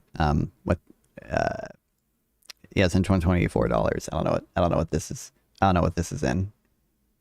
That's still well above the real median personal income. No. These are low to mid tier. These are low to mid tier tech jobs. These could easily be filled. These could easily be filled by native workers. If we put a cap of 250K on the salary, draw the PPF curve. Draw the PPF curve. Do it. If we were talking about real floor, 99 percentile, floor of 250K, and also, again, probably there's some amount of to some degree, H-1B workers are probably complements to native born workers and not necessarily substitutes for all the reasons I listed before. 0.1 percentile, which is how it's framed, which is how people like at the Cato Institute frame H-1Bs, that this is top 0.1%. That's a total lie, okay? It's not. This is very much mid-tier, actually below pay. This is believe it or not, I've seen this clip. That's a totally different conversation, though. Okay, here's something. Okay, here's a few things. I would want the most selective possible, right? So I feel like you can only get the 99th percentile grade. Now, the question is, if the average income of a program is $120,000 a year, which is probably 80th percentile of all Americans, is that good for the country? Left is correct in immigration, trade, and abortion. The right is correct on everything else. Even I don't understand how your view is Matt Brunig, AOC, Bernie Sanders, like these people are like, you know, just watered down Marxist, okay, and they're all like evil lefty economy people, but like we don't have like some type of equivalent view for like many people on the right who are like the Groyper adjacent people and or the like Christian theocrat type people. I just don't get that. Like, it's I don't think they are correct on like most cultural issues. I think depending on how far you go to the right, they end up not even being correct on issues like a, you know, optimal tax policy. Many of them are against property tax or are against or are in favor of a bunch of exemptions for a bunch of different taxes.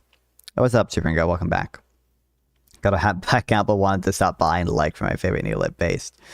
I think, you know, many of them are motivated by some type of like, I mean, I bring up Charlie Kirk, but like, I don't know, bro. Like, literally just look at how Charlie Kirk responds to a lot of stuff and like just the way he speaks. Right wingers are theocrats. Yeah, exactly. Like, it's pretty clear. There's like a lot of them are motivated by a pretty big, like, evangelical view there.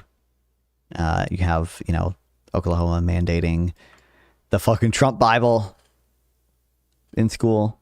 All right. I think they're wrong about that.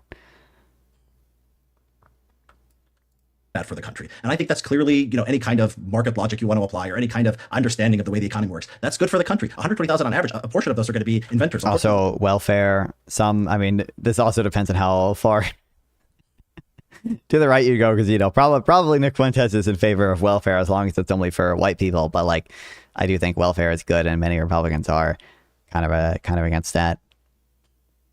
Name an incorrect position. I forgot to add the left is correct on vaccines. Didn't I just name like multiple of them? Current stance on Ukraine. I mean, like, probably ideally there would be some negotiated settlement at this point. I don't think there's likely to be like any significant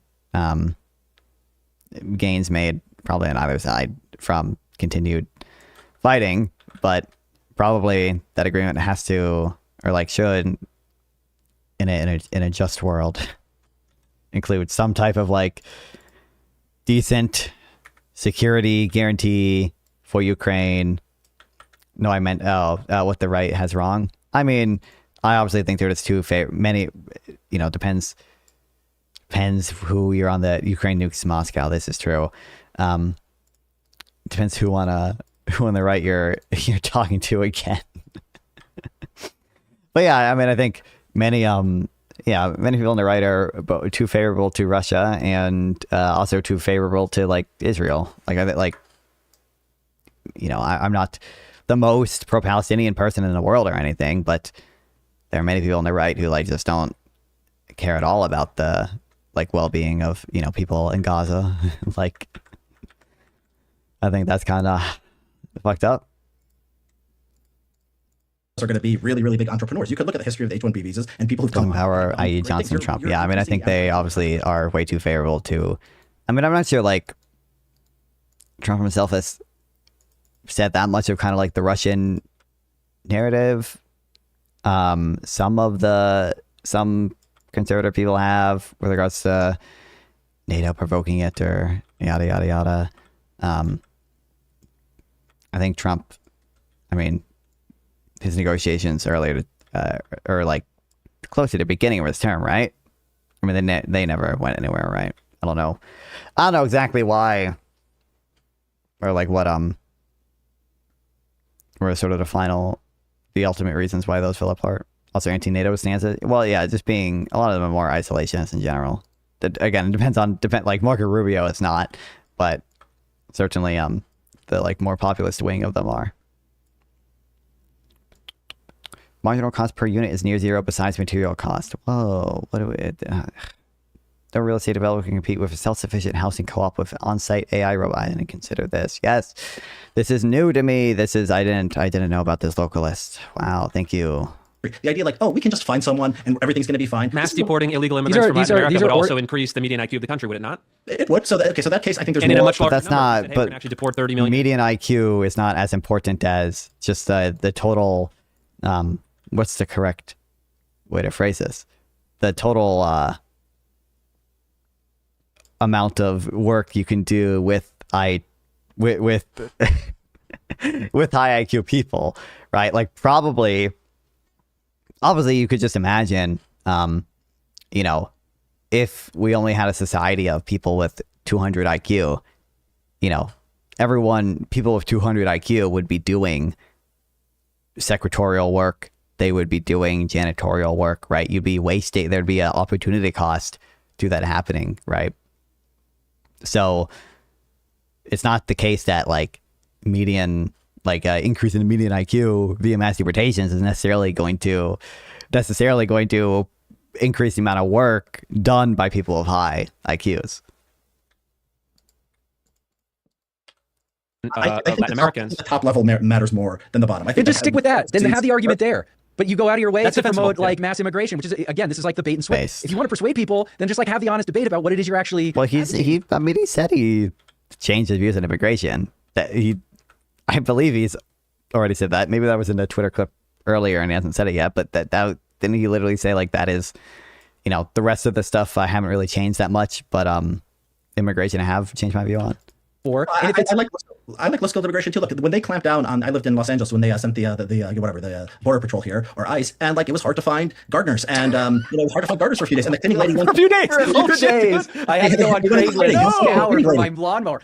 Oh my God! And this is why we need the Chud veto. Okay, this is why the Chud veto exists. Okay, there were no Chuds around. The Chuds have been priced out. The Chud veto exists to tell you how absurd it is to make the statement that for a few days you had a hard time finding a gardener because of the crackdown on immigration in Los Angeles. That is absurd. It is absurd to construct a democratic polity around your need for a gardener. What's wrong with having a gardener? There's nothing wrong with having a gardener. I used to garden. I used to mow lawns as a teenager. What's the harm done by him, or by the gardeners being here? What is the material? What are the reasons we shouldn't have it? That's actually the point, though, is that the argument for something like gardeners, it's well, actually, no, the native population or teenagers or summer employment, it does have a huge effect. More tweets. Yes. Thank you. Yes. Stephen Orson, that's the fiscal drain of the sub 90th percentile immigration doesn't even touch how it pushes our own workers onto welfare. Maybe I'm gonna read the citation in this tweet and be in my mind changed on that, but I don't think there's good evidence on immigration, even low-skill immigration, pushing native workers into welfare. At least not persistently. There's probably some effect on the wages of workers who are very similar to the type of immigrants that are coming over, but there are also probably other, just kind of broader gains that those immigrants give in terms of production, in terms of business formation, in terms of obviously low skill immigrants aren't going to be directly doing innovation, but maybe in terms of doing the secretarial work, the janitorial work, the gardening work, so that the 200 IQ people have more time to devote towards their innovation. That plausibly has effects that could outweigh any of the effects of potentially lowering the wages relative to the counterfactual of similar workers. What's up, Unstoppable? Welcome back. I'm doing good. We are now at all-time highs in native born working age men leaving. Oh, okay, leaving labor. Okay, that's still a little stupid. But I thought we were going to do the meme of native born employment, which is just a statistical artifact based on essentially how population weighting works in the current population survey and how it doesn't adjust properly for unexpected changes in migration, and how it's affected by current response demographics, which are affected by Trump's attitude and increased deportations, making people less likely to report themselves as even being Hispanic, and making people a lot less likely to report themselves as being a foreign born or whatever. How those demographics are applied to the population weights, which are like preset. They're like baked in every year, essentially. What's up, Grix? Not fun. Do you believe mass immigration and intentional demographic replacement is a good thing? I don't believe that there's like some crazy intentional evil plan to do any of that. When you say mass immigration, you might have to specify a bit what you mean by that. I think probably generally a relatively high amount. I fucking love mass migration. What's up, Chorsky? A relatively high amount of immigration is good. And I don't know. I don't see much evidence that like it's substantially negative even on the things that people care about when they mention things like internal demographic displacement or whatever with regards to like societal trust or whatever. It seems like the effects are just like simply not even like not that big, and probably the views of immigrants and their trust levels moderate over time as well. And I get, obviously, it's convenient for many people to have a huge glut of low-paid, what about undocumented indentured labor. servants? It's not. Teenagers or summer employment. I mean, it does have a huge effect. And I get, obviously, it's convenient. But the source for this, by the way, causal emphasis is my passion. When was this tweet made, even? Because wouldn't you expect we're at all-time highs in native-born working age men leaving the labor force? If you're claiming the opposite effect is happening, why wouldn't the opposite effect be happening right now when we're supposed to be doing all these deportations, when we've shut down the border? Like what? Like for many people to have a huge glut of low-paid, what about indentured labor. servants? It's beneficial in the immediate term, but it's actually damaging to society, and even on your own terms. Whoa! Average level has a net deficit of $14,000 per household. They don't even. I can't even see them cite the Center for Immigration Studies here. They just highlight some random stuff. No citation. If you were to use kind of IQ analysis, there's nothing. IQ analysis. It's kind of okay. You're saying, well, now that only applies to the top H-1B or immigrants from X, Y, and Z. It's like, wait a minute, which one is it? Do you just want to have a large, kind of pliable, cheap labor pool? Do you want it? It's like, and I find this with the Cato analysis all the time. The framing shifts. Hanania can't stand on his own. It's so brutal. Legal. I feel like he is kind of bad at live debates. He's done better. He did a lot better here than he did in the fucking James Fishback bullshit, but. Illegal, high skill, low skill, European, non-European, whatever it is. It's always just more people. And there's always a justification to say these people are better than Americans for whatever reason. Also a net deficit. Bro. All unlawful immigrant households together have an aggregate annual deficit of around $54 billion. There's no even... I don't know what this source is. It's plausible to me that if you, like, many unlawful immigrants have, like, a direct fiscal deficit. Now, I think if you account for the sort of indirect effects they have, and in the long run consider their children and their general effect on economic growth, that probably flips, right? But we can't even do the we can't even like cite the Center for Immigration Studies. We can't even do that anymore. We don't even like cite Borjas anymore. I don't think Borjas' work on the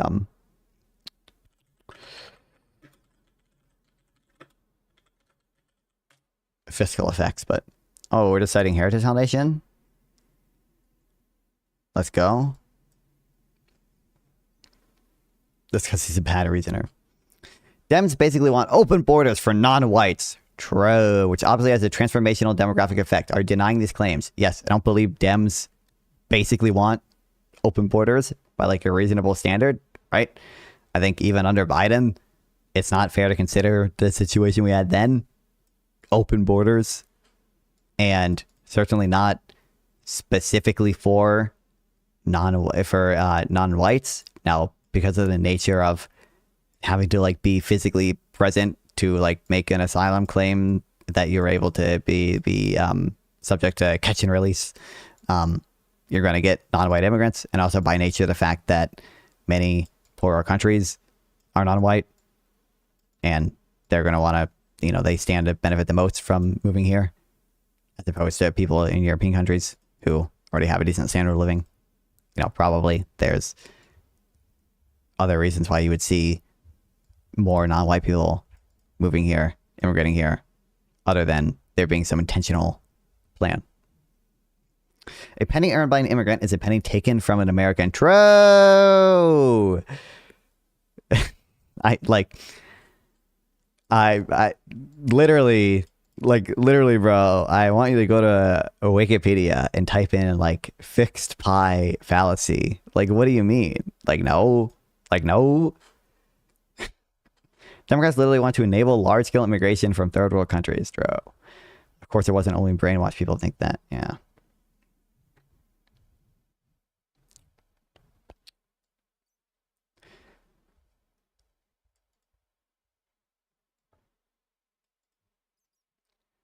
Rector and Richmond. I don't know who these people are.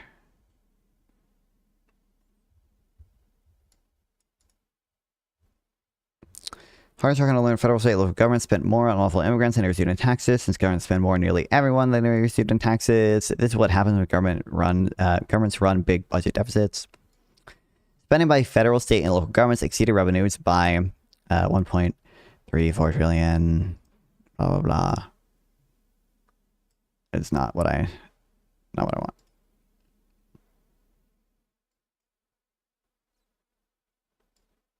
This is a Heritage Foundation paper. Seemingly. A report. Deficit, by the way. Hold on. There's literally a screenshot from the website. Well, it's better. I low-key thought it might have been an AI overview at first, but, you know, at least they screenshot of the website and then didn't bother to cite the source. These people are better than Democrats have enabled large-scale immigration for third world countries and want less immigration restrictions. I don't know to what degree you can blame specifically Democrats for, even, for example, the asylum process that was what quote-unquote enabled a lot of the immigration under Biden, given that I think that is just what our society, I mean, he can join the Discord if he wants, exclamation point Discord in the chat. Considering that is just kind of what I think our immigration law requires, and there are many Democrats, even Biden himself, who wanted to change that. Biden was willing to go so far as to, in my view, break the law, and not just my view, actually, by the court standards, because there was a district court that ruled in this, to break the law to pass an executive order freezing certain asylum claims, right? Like, I don't think that seems to conflict with your claims a little bit. And I don't care if they are a net tax gain, because the reason they are undesirable is immaterial. Wow. Incredible. Because if Republicans have their way, the border would be closed. If Democrats have their way, they'd send in your huddled masses. Okay. First of all, I don't think that's responsive to the stuff I said earlier. Second of all, I agree that Democrats are more favorable towards immigration than Republicans. I agree with that. I don't think that means that, like, certainly it's just like straight up does not follow that what Democrats support or like what Biden did or anything is necessarily fairly characterized as an open border, or especially an open border for non-whites, and especially an open border for non-whites intentionally so that they can cause some type of demographic replacement. For whatever They're also reason. a net deficit, a net fiscal deficit. Democrats have no problem taking in 2 million non-white immigrants. Many Democrats did have a problem with it. First of all, at least the manner in which it happened. Again, Biden had kind of so much. Even if you want to say it was for like electoral reasons or whatever, you know, even then, willing to break the law with an executive order in order to stop it from happening, right? In order to stop more asylum claims from happening. And I don't believe that even all of that can be fairly blamed on Democrats, given that was the existing asylum law, and two, many other factors during that time, like one, COVID in a bunch of different countries, probably pushing people to move to the U.S. Two, poll factors from the fact that we had a very tight labor market, you know, during a lot of Biden's term as well. You know, those probably are also factors outside of Democrats' control that nonetheless pushed and pulled people to immigrate to the U.S. I think a lot more, certainly if we had open borders, quite a bit more than 2 million non-white immigrants would probably move to the U.S., right?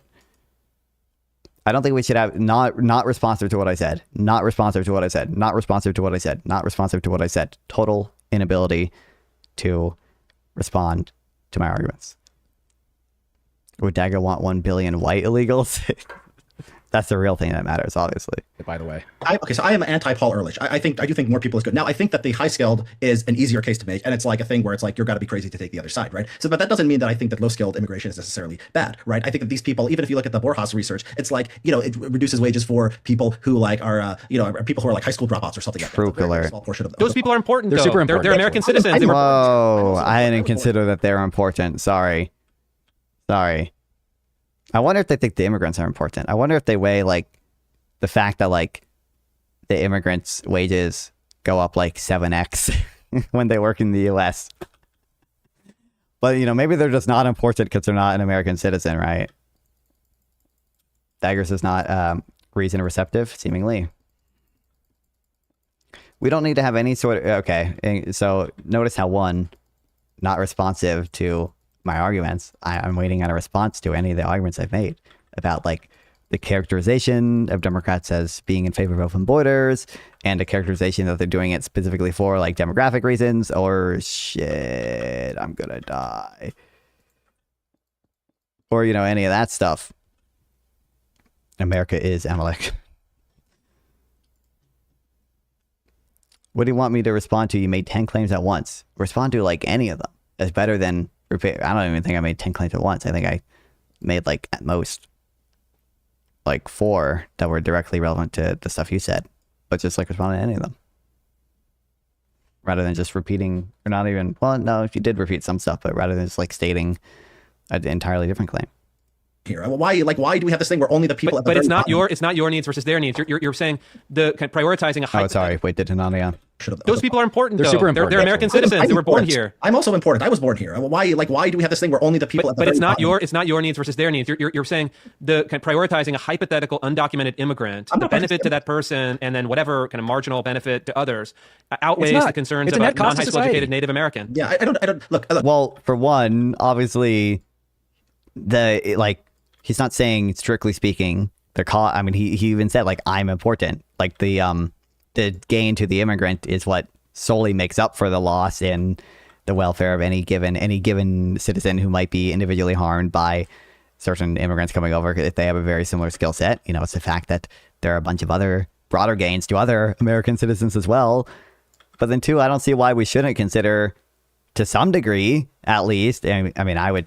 I don't think there's any fundamental reason to consider the utility of the immigrant any less, but, like, instrumentally, maybe there's some reason for governments to prioritize the well-being of their own citizens. But, like, I don't see why.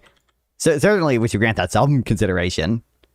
There has to be some level of utility given to the immigrant that, like, would outweigh any loss to some native-born worker. The gain to society is important. The gain to an immigrant is unimportant. What's the justification for that? What do you mean by unimportant? Like, morally unimportant? Or, like, that's what I'm taking away from that, and I don't see the justification for that. Crazy how viewing native-born people and immigrants as moral equals is what's controversial. I know. Well, I will compromise on the low-skilled immigration thing. I just think that this, we were going back to kind of why, what I think about this administration and how I see things in politics. Right now, I just think that being opposed to high-skilled immigration is just such a bad thing. But what do you think about low-skilled? I mean, if you want to talk about that, I think it's generally good. I think that having a bigger market with more people, look, I talked to people who hire people. There's a reason that these employers are always complaining. It's not like everyone is indistinguishable. Democrats are in favor of loose immigration restrictions. I think that is a very different, so that claim is very different than Democrats are in favor of open borders, and very different from the claim that Democrats are in favor of open borders specifically for for the reason of wanting demographic replacement, right? These are very different claims. Obviously, open borders is hyperbole. Oh, okay, my bad. It doesn't matter if they intend to demographically replace a country. Yes, it does. You understand how saying open borders for the purpose of demographic replacement, right? That is like that paints a much worse picture of Democrats, right? Like, that paints a very, like, extreme and evil picture of Democrats, as opposed to a much, much, much weaker claim that Democrats are in favor of loose immigration restrictions, right? Like these are very different. Doesn't matter if they intend to, because it's the effect of the policies they intentionally adopt. Obviously, the intent matters with regards to like the character of Democrats and with regards to like, well, I think the intentions inform you about whether or not their actions are like potentially good or bad with regards to the welfare of like U.S. citizens, right?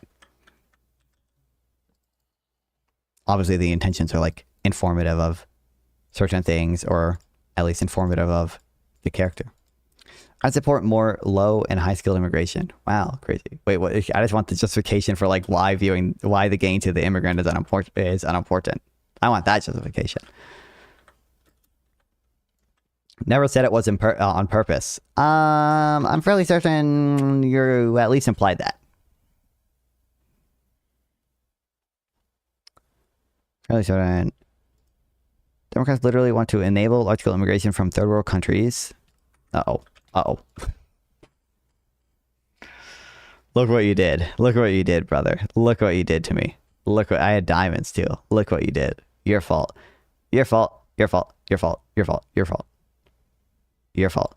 Democrats have no problem with taking in 2 million non-white immigrants.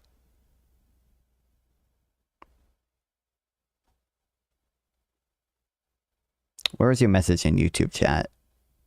I think also. I'm assuming this was YouTube, right? This literally says intentional. Deserved for demographically replacing the Minecraft server. True. This is like how the left thinks. Oh, you have this like manual labor thing. Oh, I tried to, but I didn't have diamonds. 20% black and 15% Hispanic. You'll find the right people. Like people understand that like a lot of Americans are not as good workers, or sometimes they have reasons they don't want to work, right? Like they come from a family where people have money. Like a lot of young people in America are kind of lazy because they do have, they are just like me for real. Let's drop some Prime sub, exclamation point TTS in the chat. Let's get some YouTube jewels in here. Everyone spend their YouTube jewels. You know, YouTube gives you jewels for free. I believe that's what I've been told. A lot of people giving me jewels on YouTube, and I don't really. That seems to be the reason why. They haven't had to work. Whatever the reason is, like the market needs to decide. And if people are hiring these immigrants, whether legal or illegal, there's a reason for it. Okay, Democrats basically want open borders for non-whites, which obviously has a transformational demographical effect. Are you denying these claims? It was what I said. I just brought up other messages from you that I think clearly demonstrate if you're asking me, do I think intentional replacement is a good thing? I think you're implying, especially when you put it in conjunction of your other comments, I'm not that Benjamin Bureau guy. Really? I mean, it's not impossible. It's just like, that strikes me as a weird coincidence that two people with very similar things would be saying that stuff at the same time. How does it benefit us to consider the utility of immigrants? Sorry, my brain is going to explode. So the question, the question is, why does the utility given to the immigrant, at least in a very fundamental sense, matter any less than the utility of an American citizen, right? Like that is the question. Like, what is the justification for, like, for valuing one of these things to a greater degree than the other? It is like nonsensical to me to answer that question with, how does it benefit me to consider the benefit to them? That's not responsive to the question. That's like just, you're literally just like presupposing that you should only consider the benefit to you, and then you're asking, how does it benefit me to consider the benefit to them? My argument is that fundamentally the benefit to American citizens is not the only thing that matters. The benefit to the immigrant matters as well. Because of the utility of immigrant is not relevant to societal function. What? I don't know what you mean by that. Like, as in our I don't know what you mean by that. When you say societal function, Are you referring to just the domestic function? Easy money is a field debate. I don't understand. Maybe he's just not understanding. When I say fundamentally, in this respect, I'm saying at a baseline fundamental moral level, right? I'm not referring to the societal, utility function or public welfare function in an economic model. I'm referring to it a very baseline, fundamental, philosophical sense. Benefits to immigrant doesn't matter the same way it wouldn't matter if they were still in their home country. I don't see why location determines whether their benefit is a benefit to all. I don't think you're understanding either.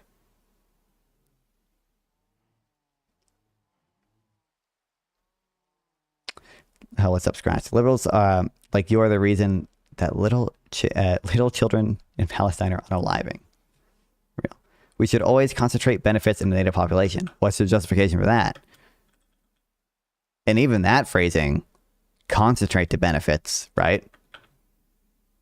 I still think that implies that there's some degree that you should consider the benefit of others. Certainly, if there was an asteroid heading towards Earth, right? The only reason, or one of the reasons it would be good to divert the asteroid going towards Earth is because it would also help people in other countries, right? It would not only be good because it helps people in our country, but it would also be good because it helps people in other countries. Among the reasons why it would be good to do that is because it benefits people in other countries. For example, I wouldn't support importing 100K disabled children from the third world to the U.S. because to grant them citizenship because it would be net bad for America. So I'm asking, what is the justification for, on a fundamental level, valuing the utility of citizens or Americans over the utility of other other groups of people, other foreign nationals or whatever? That's what I'm asking. And I have not gotten a justification for that.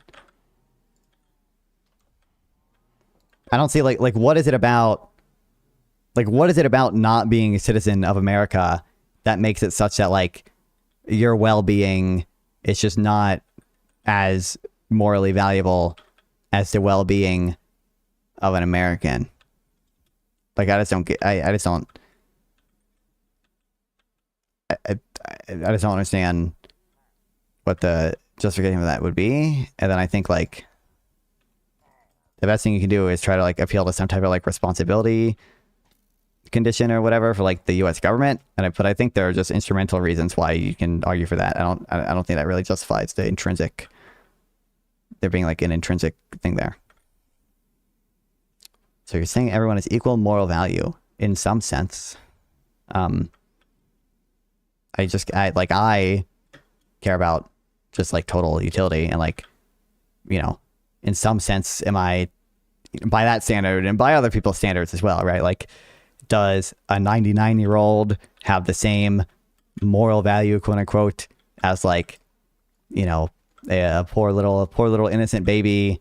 I think obviously the one that it is, all else equal, assuming the reasonable things better to save would be the 1-year-old baby, because there's just a lot more happiness left in the 1-year-old baby. Probably a lot more happiness it's going to give to other people as well by living his life than the 99-year-old. But the only special obligations I believe in are to the working class based. When you run for office, you have God-ordained mission to serve the people who elected you. A holy contract. Fuck woke utilitarian globalist nonsense. This is true. This is true. Are you pro or anti Hmong migration post Vietnam? Oh, you're talking easy money. Nafan is cooked. He's still voting for Democrats in 2026. Lol. You know it, baby. I don't know if there's any, when midterms happen, I don't know if there's any uncontested Republican elections other than the like House representative seats for the midterms, in which I will be voting for Democrats, because Republicans at the federal level are, one, kind of crazy, two, are never ever ever going to vote to ever look into anything Trump or his administration does ever. And it's probably just, I would prefer, you know, the people in the House to like sort of actually engage in their responsibility to the, you know, to oversight. Casting you vote for Abdul El Sayed and Graham Flatner. Yeah, let's go. Let's go. 10 million mail-in ballots for Graham Flatner right now. I think most MAGA just mind rotted. I've asked MAGA whether they would rather have two Americans, have two American children die or 500 Indian, and they said to 500 Indian. Yep. Native people are the people who have been here for generations. And of course, skin color, aka race, matters. Races have meaningful ideological differences. I don't see how, obviously, as a general principle, I don't think we would ever consider like ideological differences to be what causes someone to be like more morally valuable than another person, right? Like, I don't think like if there's a society where, like, let's say like 25% of Americans are like vegan for ideological reasons, like, is there any reason to, like, based on that ideology, consider one's utility much more than the other? Like, I don't think in other cases that we would hold it to be the case that like the ideological differences matter there. With regards to like the people who have been here for generations, I don't see why that's particularly morally relevant. It seems like you construct any number of counterexamples to that. Like, if there was a, like, should the early government of America not have favored the utility of American citizens because they had not been there for generations yet? Like, should 1800s American government like have been more favorable towards the well-being of immigrants and people in other countries because, you know, we'd only been there for a few generations at that point? Like,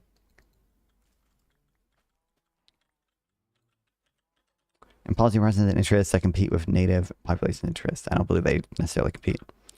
What benefits the immigrant and benefits the native population are fundamentally at odds, especially poor third world ones. What's the justification for that? Certainly you can imagine like a mutually beneficial arrangement for like employment between a company and an immigrant, right? Like, you know, I will grant you, and we had a conversation with Mark Krikorian of the Center of Immigration Studies about this, and anybody who's being honest about immigration, myself, like, I'm an immigration hawk. I am totally opposed to low-skill immigration. I will make an exception for like the genius immigration, and I take seriously this argument, which is there are industries in this country that are currently dependent on low-skilled immigration. That is real, and you can't overnight just snap your fingers, and if those people go, expect these people to just be able to hire replacements that will be able to just step in and work at the slaughterhouses and build the houses and whatever other industries, you know, at hotels, service workers, whatever. That's real. But the fix is the implicit then. Oh, it's always gonna be like each we dilemma. It's for a lot of special obligation stuff. I think I have some Parfit stuff downloaded. I think he gives.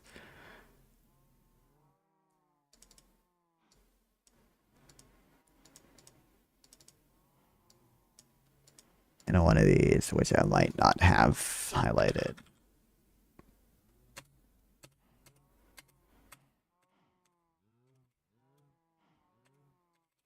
Oh my god, why does he say apparent so much?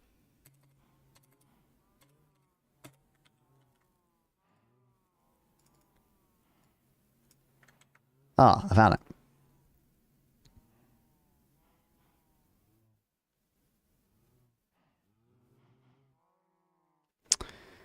Those who believe in the self-interest theory may appeal to such cases. They might say the present time theory is here is directly self-defeating, even in peace terms, as the superior. The self-interest, probably got to start earlier than this.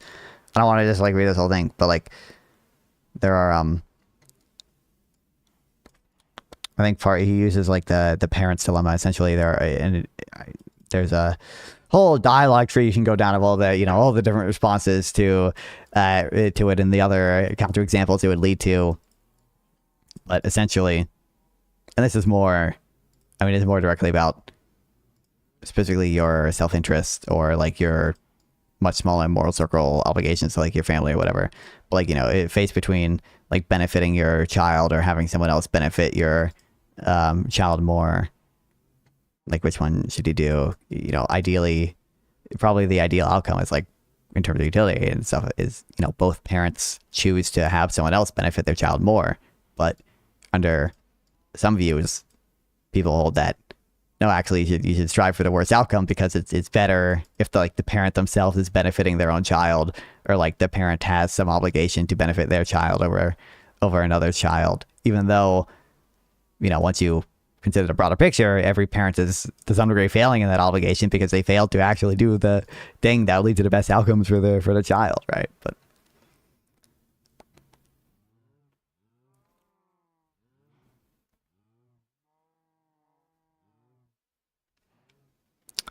maybe worse for someone if she was never self-denying, but it's not a true prisoner's dilemma. The bad effects here are produced by acts, not dispositions, and it's clear which choice would be better for each person. It's true of each that if he were to make the altruistic choice, this will certainly be worse for him. S tells each to make the self-benefiting choice, and whatever others do, it will be better for each if he himself makes his choice.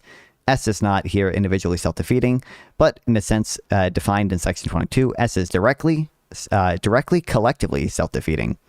If all successively follow S, this will be worse for each than if none do. Does this show that if we all follow S, we are irrational?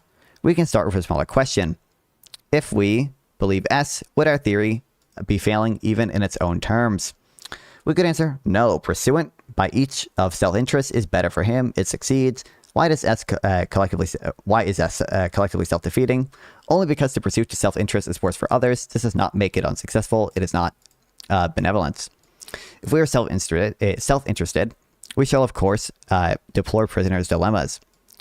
These are not the cases loved by classical economists, where each gains if everyone pursues self-interest. We might say, in those cases, S works and approves the situation. In Prisoner's Dilemma, S still works. Each gains from its own pursuant of self-interest, but since each loses even more from the self-interest acts of others, S here condemns the situation. This may seem an evasion. Would it be worse for each if we all pursued self-interest? Guys, each we. He said it. Each we. It may seem that self-interest theory should condemn itself. Suppose that in some other group facing the same dilemmas, all make the altruistic choice. They might say to us, you think us irrational, but we are better off than you. We do better even in self-interested terms. We give that answer. This is just a play on words. You do better only in the sense that you are better off. Each of you is doing worse in self-interested terms. Each is doing what he knows will be worse for him. We might add, what is worse for each of us is that in our group, there are no fools. Each of you has better luck. Though your irrationality is bad for you, you gain even more from the irrationality of others. They might answer, you are partly right. Each of us is doing worse in self-interested terms. But though each is doing worse, we are doing better. This is not a play on words. Each of us is better off because of what we do. Return to the simple two-person case. Each could either benefit himself, or give the other some greater benefit. The outcomes are shown below. Yada, yada, yada.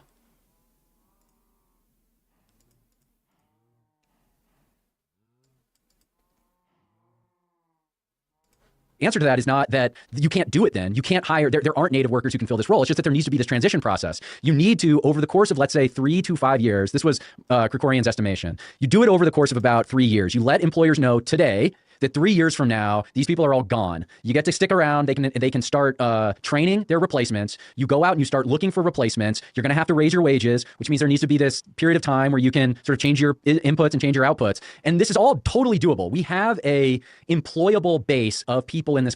Wait, sorry, did the chat just stop working? I think my laptop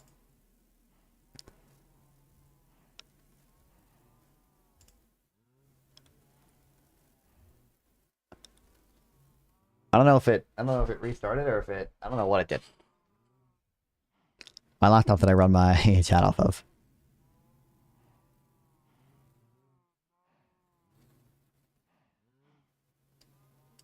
Was on the login screen. Okay, hopefully should be better working now. Yippee.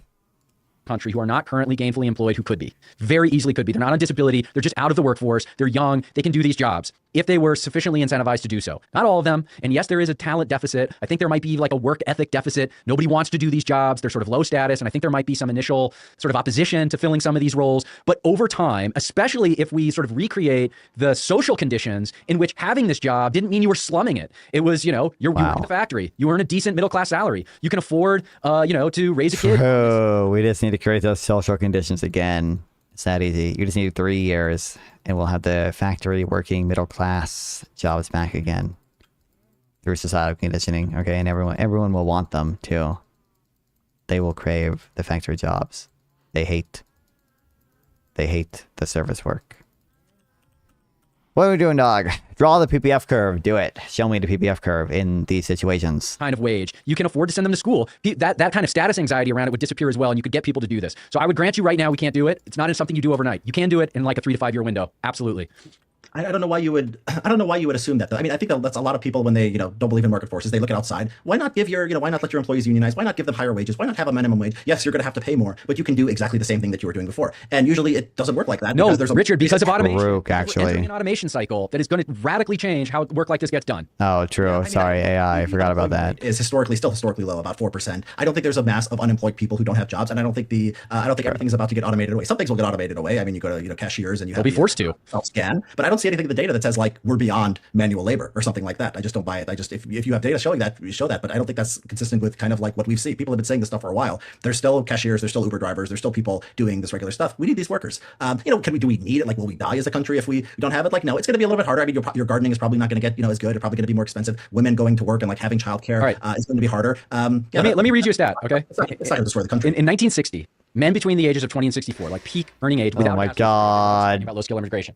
The percent of this cohort who was not in the workforce was 7%. Okay, in April of this year, that is at 22%. Okay, so first of all, causal inference is my passion. Degree, okay, in immigration, the percent of this cohort who was not in the workforce was 7%. Okay, in April of this year, that is at 22%. Okay, threefold out of workforce employment for men without a bachelor's degree. These are precisely the people who would be holding these jobs. How do you know? A lot of this is probably people who are just disabled. It'd be fun. I wonder if Richard Hanania is gonna mention this, because he wrote the origin of woke. Okay, and there's some stuff about like the Americans with Disability Act, like stuff in there or whatever.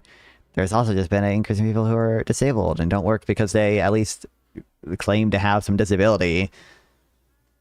And we're just showing the same tweet again.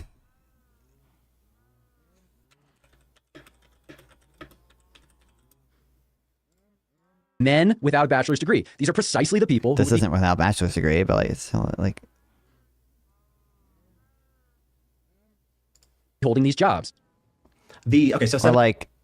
So does this include people in school and people who are retired? It's 20 to 64.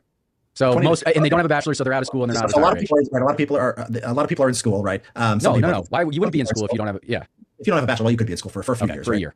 That's a very small number. A lot of people get disability. A lot of people get disability visas. Yeah, this is. Yeah, he mentions it. Population of people without a bachelor's degree who are male. Yeah, like there's. He probably is also like, even like maybe immigrants have some effect on this because they compete for these jobs or whatever. Probably the types of jobs where those people have just gone, like the options have just gone down for those over time as well, right? Like probably to the extent many of them aren't working because they are like discouraged workers. It's just because there have been shifts in the type of employment such that it favors people with bachelor's degrees or women, obviously. I think actually as of now, the hiring rates for women are like meaningfully higher than they are for men right now, but it's a relatively recent thing. There's I don't think the idea that these people are just gonna like become nannies. Like nobody's gonna hire a male. No, manufacturing to things that these guys don't know or understand. Yep. do the work that we were talking about low-skilled immigrants doing, that they used to do. I mean, this used to be building houses, hanging drywall. A lot of them are bums because, like you see it, their parents earned enough money where they can just sit in a basement forever. Like a lot of it is because I don't think that's right. I mean, look, we'd have to dig just like me for real. I can make TTS on a chat. Let's get some more jewels in here. Let's get some more. Let's get some more super chats. Can we get some more Prime subs? Out and look at the raw numbers. These are people who ought to be in the workforce. These are people who can, and I agree, like, yeah, a lot of them are on drugs. A lot of them are getting disability. A lot of them just lack the sort of, will, interest, whatever you want to call it. But you're attributing all that to immigrants. That's a problem. You're saying this is going to be fixed with deportations. It's going to be fixed with the closed border or whatever. Like, that Richard and Hanania is citing other things that are causing these things to you. And you're just saying, yeah, I agree. These are other reasons, but I guess all these reasons are are also somehow caused by immigration or something. Like, but obviously it's on account of social conditions because they used to do this work. We know that given the right set of social conditions and the right set of economic incentives for them to go back to work, they won't be drug addicts. Why are you assuming all that's due to, or like even a big portion of it is due to immigrants? Can't economic conditions change for any number of reasons other than immigration? Can't social conditions change for any number of reasons other than immigrant? Like, does it, like, I don't know, like maybe like that type of work has just been increasingly automated and like there's just like more service sector work now, and that tends to favor people who, are, and that creates both like societally probably some kind of norm of working in the service sector, probably some like general attitude towards preferring that type of work as compared to manual labor, and economically just a bigger incentive to work in those sectors and a bigger incentive to like get an education, and like the people who don't have a education struggle to find jobs more often. Majority of minimum wage workers are women. If you're opposing raising the minimum wage, you're not a real feminist. Damn. Losing my feminist card. Playing video games and jerking off porn all day. Like, we can actually just like me for real. Let's go. And also, again, like I really do want to emphasize this point, and I'm like, and it's only because of immigrants. Yes, I'm a gooner, but only because those damn low skill immigrants stole all the bitches from me. Like sort of so blasé about it. The fact that we are entering an obvious automation cycle, okay, that is, whether or not that has begun in full force yet is an open question, but there's no doubt that over the next decade, a lot of these low-skilled immigrant jobs, a lot of this low-skilled work is going to be automated out of existence. We don't need a glut of... I mean, like, probably a lot of, like, to the extent automation is going to lead to net job decrease, like, probably a lot of white-collar workers also going to be affected, right? Like, as of now, you might be seeing more from AI, more white collar work be affected than like blue collar work, because we don't really have the like robotics and stuff to replace plumbers and stuff quite yet. But it can, Claude Code can do some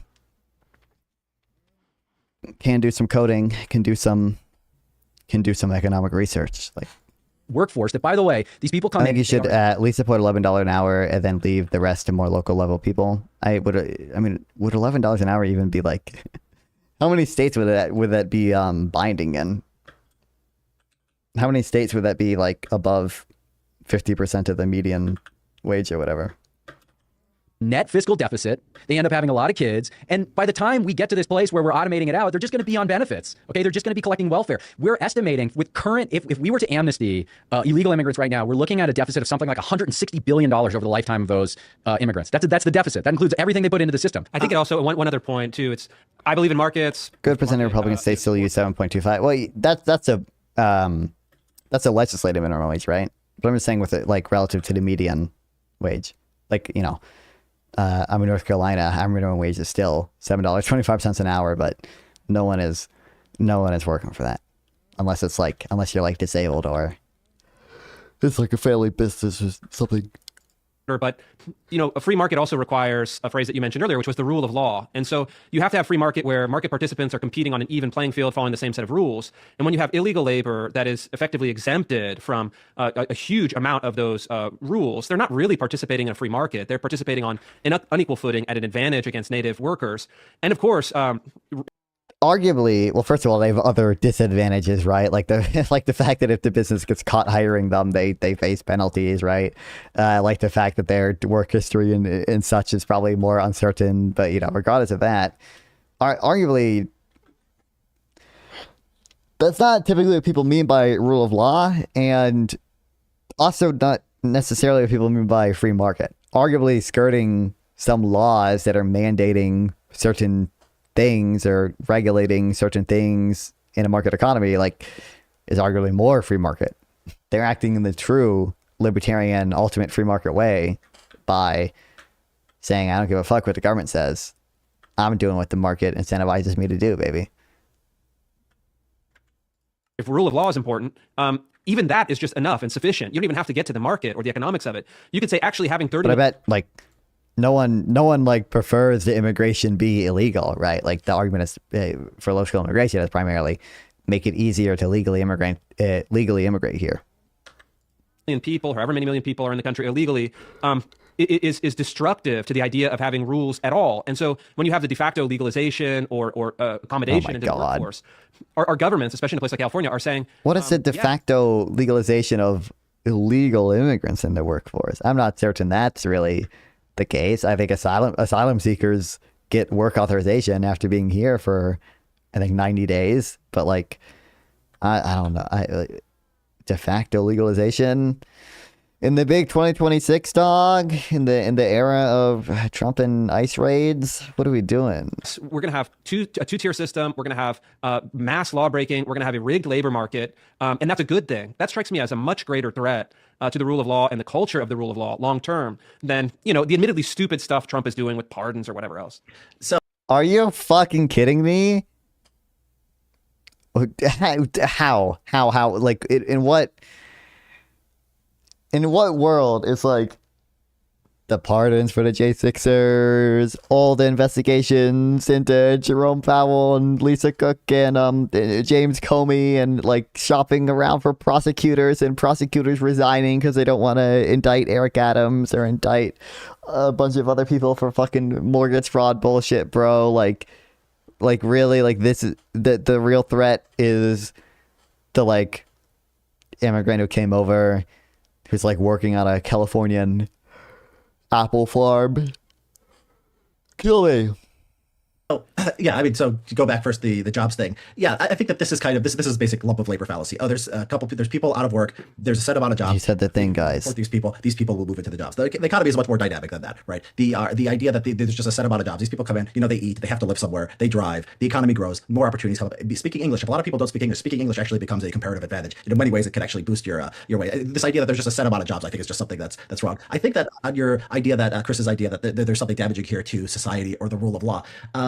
Again, the economic thing, I don't think that's right, because it's like, if you're an American worker, maybe you have your employer has to pay into Social Security and Medicare, and maybe you have a minimum wage. Like, would those Americans work for whatever the Mexicans are working for? Probably not. So they're actually, this is probably the correct market result. But the idea that like having a population of, 20 million, 30 million, whatever the number is, of illegal immigrants who did not come here legally, who did not get permission, there's something socially, corrosive about that. At the same time, I would say that like a plan of actually deporting 20, 30 million when they're here. You're obviously not finding in most places, but I think it would probably make a difference in a few places. Sure. Like, what are we doing here? And like, there's an example in Dude's book. That's a problem. But anecdotes are obviously not too useful. Something to this. Or we can, doesn't he have papers about trying to, maybe Dude doesn't, but I've seen papers trying to estimate, the optimal minimum wage given certain assumptions. And I think it did place it. There's that one I remember that it's looking at trying to estimate it for both like it's just purely economic efficiency and redistributive gains as well. And I think they said like $12 an hour is like, if it efficiently what you might put it at. And then like it said something crazy like if you care about the gains from redistribution as well, or something it's just like something like $28 an hour or something for that. I think my idealized process would be a very more open immigration policy. It brings a lot of people in that's selected for wow, that's crazy. And then not having illegal immigration. I think that's plausible. I think that just like at the point where we are now, the options seem to be this administration dislikes legal and illegal immigration, and then people who just want to kind of get rid of everyone overnight. There's no room here. There's nobody here who's working like on a grand bargain that we can talk about. And Richard, last word. What do you? $11 an hour is a utilitarian optimal one, taking a more macro type approach. The one I saw was 9 for efficiency and 11 utilitarian, but I have doubts. Okay. I mean, I would be somewhat skeptical of that too, but the conversation at all? You know, I've been moving in the direction of kind of maybe this abundance thing doesn't work, or it's not going to work, and maybe the Republicans are, unfortunately, my natural home. You know, I try to get out, they pull me back in, right? You know, I've been moving in that direction. You know, talking to you guys has been interesting. I'll say to the audience, you know, I have a book coming out in a few months. We didn't get to, but called Kakistocracy. So people should check it out. They'll get all the nuance there. It won't be just, you know, what you get the tweets where you see one tweet and you're like, what is this guy up to? It'll have, you know, all the points that we talked about here about kind of populism, the pros, the cons, the Chud veto, the problem with the left. You'll get all of that. So yeah, I encourage people to pre-order the book, and yeah, enjoy talking to you guys. Well, I'll do so. We'll do it. And thanks for coming by. Incredible.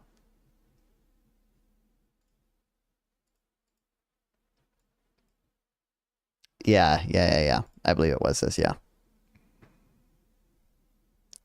Maximizing efficiency component of welfare lies below $8 and yields gains worth less than 0.2% of lifetime consumption. When we add back in utilitarian redistributive motives, the optimal minimum wage is $11 and accounts for 102.5% of the resulting welfare gains, implying offsetting efficiency losses of negative 2.5%.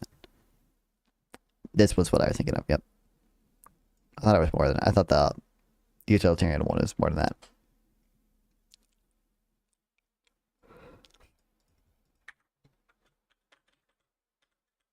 All right, woohoo.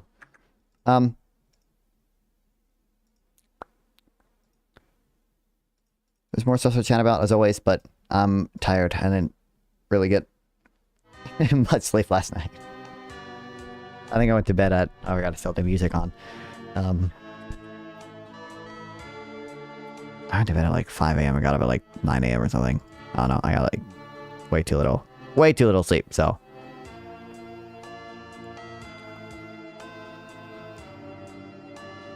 You won't have to catch me tomorrow.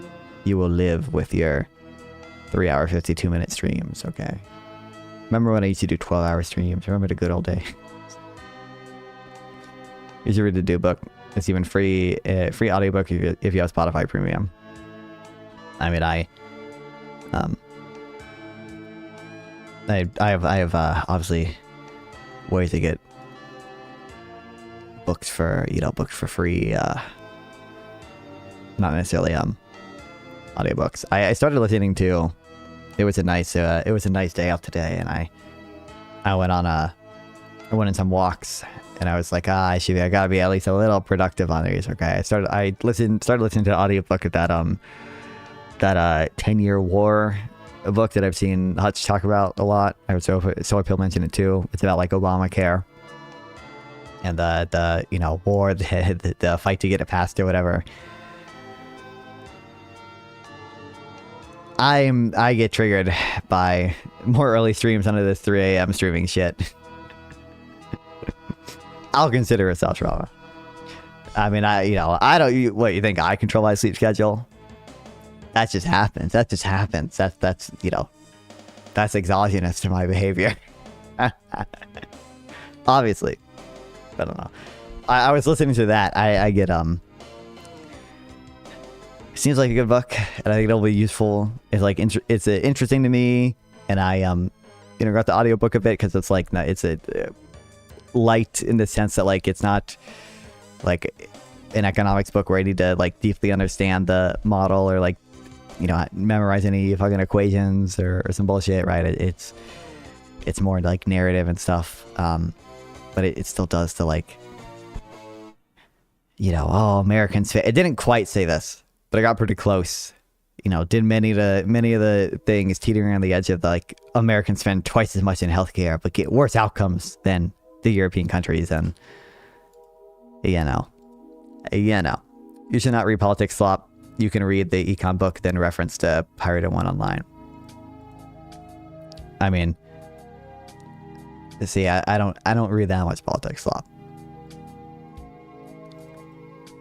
Okay, head over to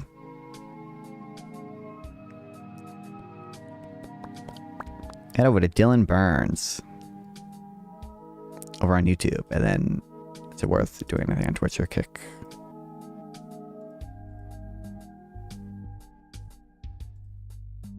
Might be worth doing something on Twitch.